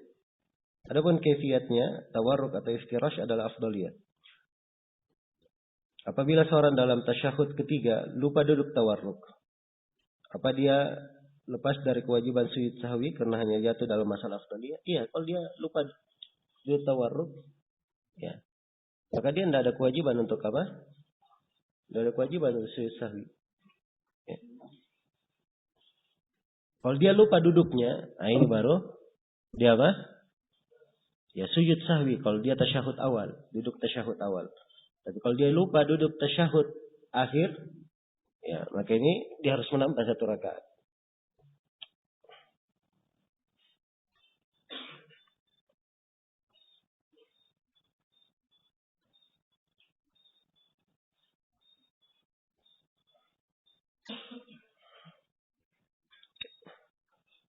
Ini telah kita terangkan kemarin ya, tentang perempuan yang haid kemudian suci di waktu asar.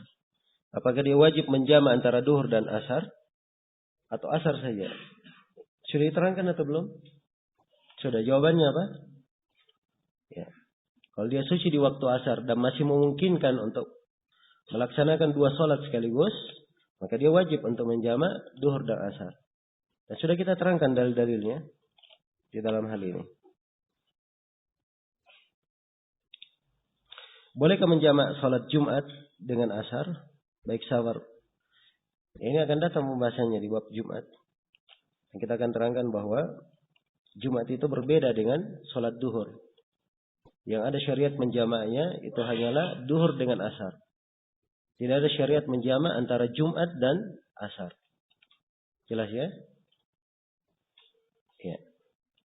Dan tidak pernah dinukil dari as-salaf ada yang menjamak antara duhur dan asar, antara Jumat dan asar. Dan Nabi betapa banyak beliau melakukan perjalanan, para sahabat juga melakukan perjalanan, dan tidak ada nukilan dari mereka sedikit pun yang mengatakan bahwa mereka menjamak antara Jumat dan asar. Yang ada jamak hanya duhur dan asar saja.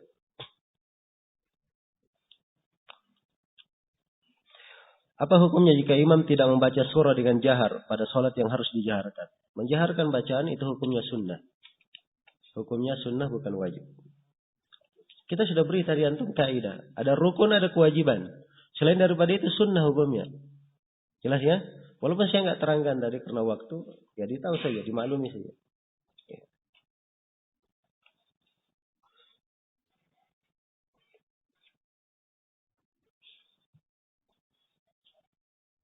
Ya, jadi kalau imamnya misalnya dia sudah takbir salat maghrib Allahu Akbar, dia baca Al-Fatihah, dia tidak jaharkan.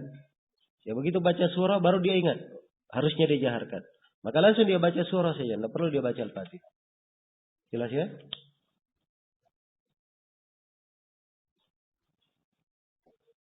Tasmiyah dalam wudhu ketiga dalam WC. Ya, kalau dia membaca basmalah atau membaca tasmiyah bismillah, maka dia bertasmiyah di luar WC. Kemudian dia masuk ke dalam berwudhu, tidak ada masalah. Ya jelas ya? Nah itu yang paling afdalnya. Kalau Syekh Ibnu Utsaimin rahimahullah beliau melihat ya boleh dia membacanya kalau dia baca dalam hati.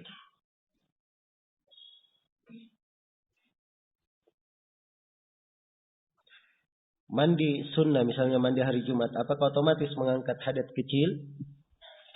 Ya kalau dia niatkan, kalau otomatis mengangkat hadat iya, dan dia dihitung berwudu kalau dia niatkan. Ya kalau dia niatkan wudu. Karena itu telah syah dari Nabi sallallahu alaihi wasallam dalam hadits Aisyah, riwayat Imam Ahmad An-Nasai dan selainnya. Aisyah berkata, "Kana Nabi sallallahu alaihi wasallam la yatawaddau ba'da al-ghusl." Adalah Nabi sallallahu alaihi wasallam beliau tidak berwudu setelah mandi. Ya, setelah mandi beliau tidak berwudu. Ini kalau diniatkan.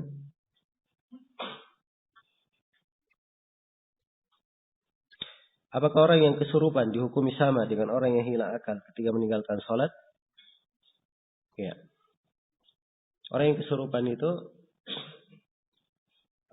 dia bukan orang yang hilang akalnya secara total. Ya, pada posisi dia sadar, dia mengqadha salatnya. Dia mengulangi, dia mengqadha salatnya.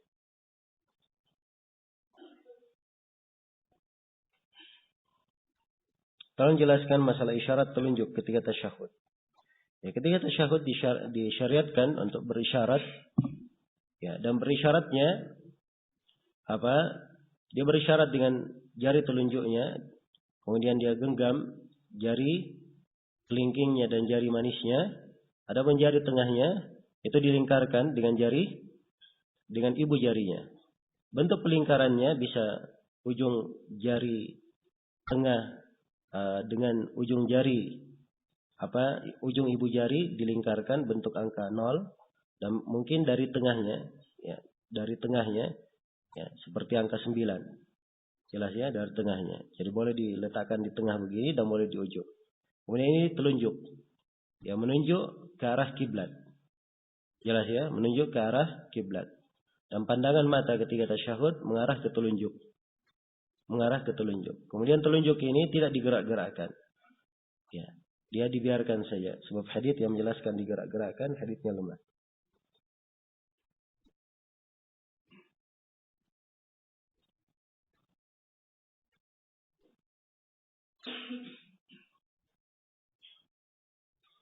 Bagaimana ketika makmum tidak mengucapkan takbir intiqal? Apakah salatnya syah? Apa jawabannya? Salatnya syah atau tidak? Dilihat. Kenapa dia tidak membaca? Dia lupa. Kalau dia lupa, salatnya syah. Tapi kalau dia sengaja, Salatnya tidak syah kalau dia sengaja. Sudah berlalu ya kaidahnya.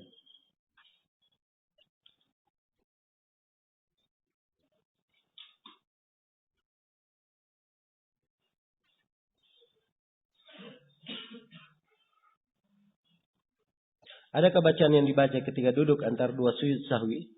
Ya di sujud sahwi itu dia adalah penyempurna salat. Perhatikannya dia adalah penyempurna salat. Maka dia masuk dari salat. Ketika sujud, bacaan sujud yang dibaca. Duduk di antara dua sujud, juga bacaan duduk di antara dua sujud di salat yang dibaca. Hanya saja tidak ada tasyahudnya. Sebagaimana yang telah kita terangkan. Sebab Nabi tidak menjelaskan tentang hal itu. Ya langsung salam saja.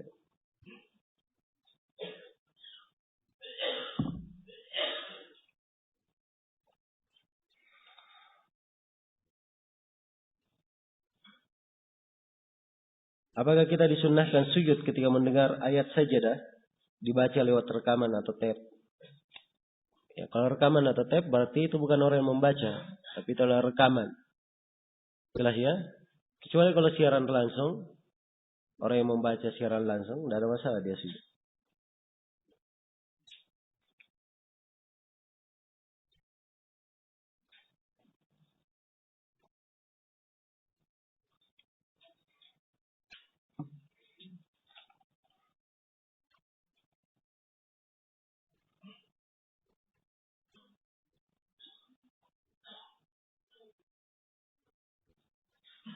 Seorang musafir belum sholat maghrib. Kemudian dia hadir sholat isya di masjid. Sedangkan sholat isya sedang ditegakkan. Mana yang dia lakukan? Sholat maghrib dulu atau sholat isya ikut bersama imam? Jawabannya dia ikut bersama imam. Tapi dia niatnya sholat maghrib. Biarkan imam sholat isya. Tapi dia niatnya sholat apa? Sholat maghrib. Tidak ada masalah. Imam dan makmum berbeda niatnya. Itu tidak bermasalah. Jelas ya? Dia ikut bersama imam. Begitu rakaat ketiga, dia duduk salam. Dan imamnya berdiri rakaat keempat.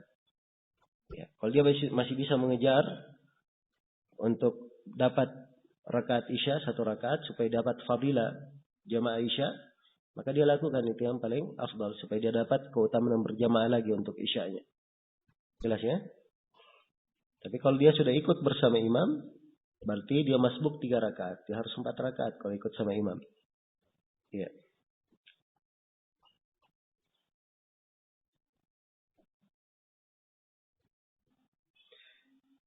Bagi orang yang salat di atas bus, yakni salat wajib, apakah wajib menghadap kiblat? Ya, kalau dia salat wajib, dia wajib menghadap kiblat. Jelas ya? Kalau dia mampu akan hal tersebut. Ya. Kalau di luar kemampuannya, maka Allah berfirman, "Fattaqullaha mastata'tum." Bertakwalah kepada Allah sesuai dengan kemampuan kalian. Ya. Dan untuk masalah kondisi salat di atas bus ini, ya, seorang melihat apa pandai memperhatikan ketika singgah di terminal misalnya itu di mana. Waktu salat dia gunakan sebaik mungkin untuk salat. Ya, jelas ya. Dan mungkin dia berusaha dia meminta kepada sopirnya supaya dihentikan dulu untuk salat, dihentikan untuk salat. Itu lebih baik. Yang jelas ada usaha. Kalau memang tidak ada jalan lain, dia harus salat di bus, maka dia telah bertakwa kepada Allah sesuai dengan kemampuannya.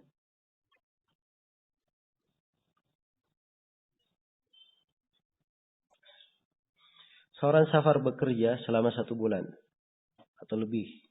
Apakah diwajibkan baginya untuk tetap hadir salat berjamaah?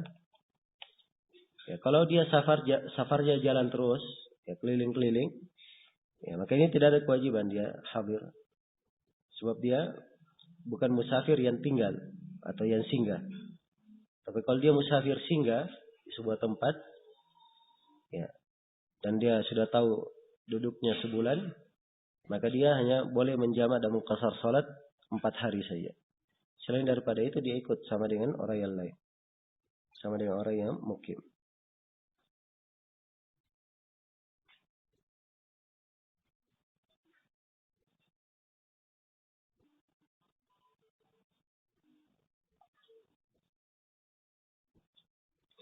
Apa hukumnya kotoran cecak?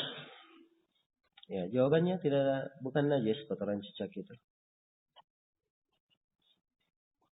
Apa hukum cacing dimakan sebagai obat?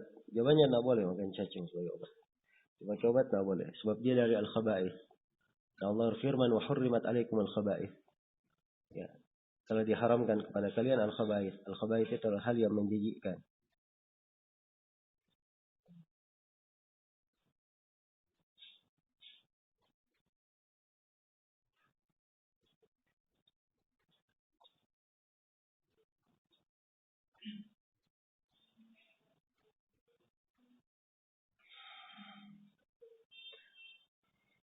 Apa kipiat mengusap telinga terbatas pada cara yang disebutkan oleh Syekh? Ya. Apa cara yang beliau sebutkan?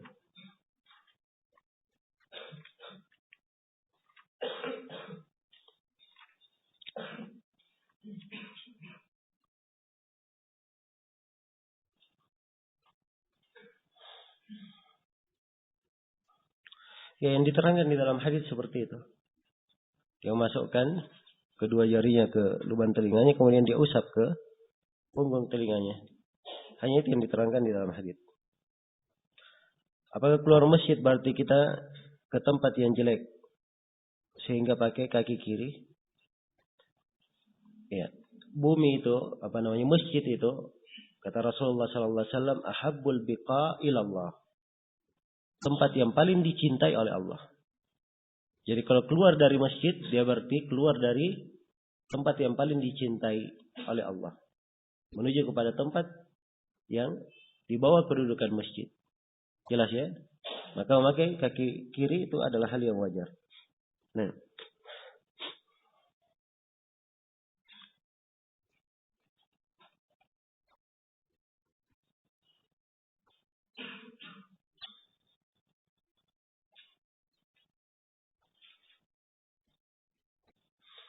Bolehkah kita keraskan basmalah dalam Al-Fatihah? Kalau masyarakat masih belum paham dan bisa timbul fitnah. Yang menjaharkan basmalah itu hadits-haditsnya lemah tentang menjaharkan basmalah. Tidak disyariatkan menjaharkan basmalah. Cuman kalau seorang khawatir ada fitnah, ya di dalam hal ini, ya dia tidak perlu menjaharkan.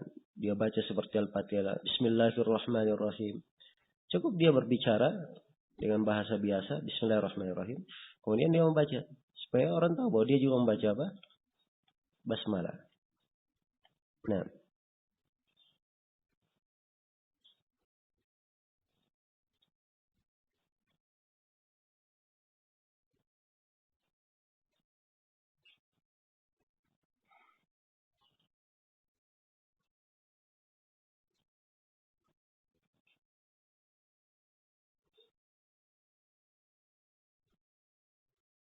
Bagi musafir sebaiknya mendapati jamaah di masjid atau selonggar waktunya saja.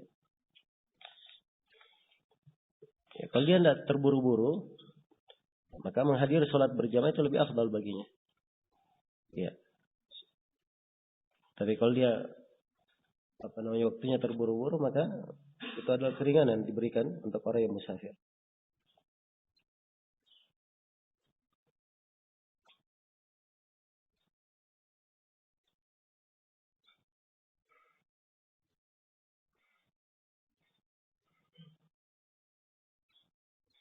Saya pernah alami dalam keadaan di mana di jalan tol saya safar, sukar berhenti karena tol panjang. Sehingga waktu sholat sudah hampir habis. Waktu sholat asar. Dan kami di mobil. Lalu tayamum dan menepuk jok mobil dan dashboard. Lalu sholat di kendaraan dalam keadaan duduk. Ya, kalau ada ada debu di situ, ya tidak ada masalah kalau ada debu. Jelas ya, dia tayamum. Kemudian dia sholat, tidak ada masalah. Kalau disebutkan keadaan yang seperti ini, yang waktunya sudah hampir habis.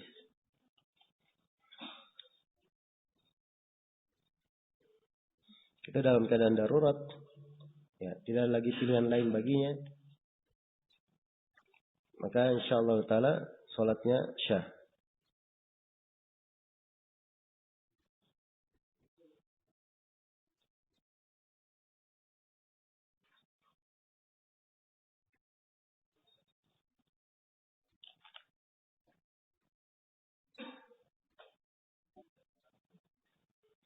Apakah seorang istri yang junub, kemudian sholat duhur, asar, maghrib, isya, dalam keadaan belum mandi karena lupa, apakah wajib mengganti sholatnya?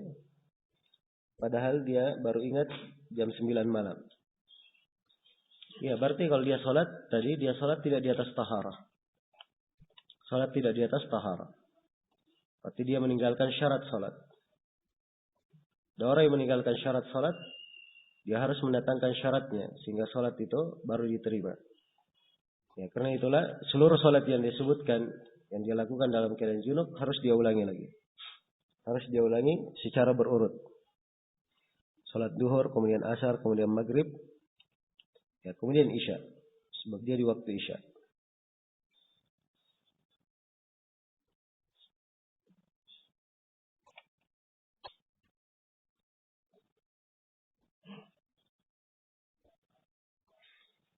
Waktu sholat isya kemarin, para akhwat ikut sholat jamaah dengan masjid sini, dengan mendengarkan pengeras suara, karena lokasinya jauh. Apakah sholatnya syah atau tidak? Karena tidak satu lokasi dengan masjid. Ya, kalau sholatnya insya Allah syah sholatnya. Cuman lain kali, sebaiknya akhwat sholat sendiri saja. Kalau memang jauh dan ada tempat, mereka sholat sendiri saja. Ya. Kalau ingin berjamaah sendiri antara sama akhwat, itu adalah hal yang bagus.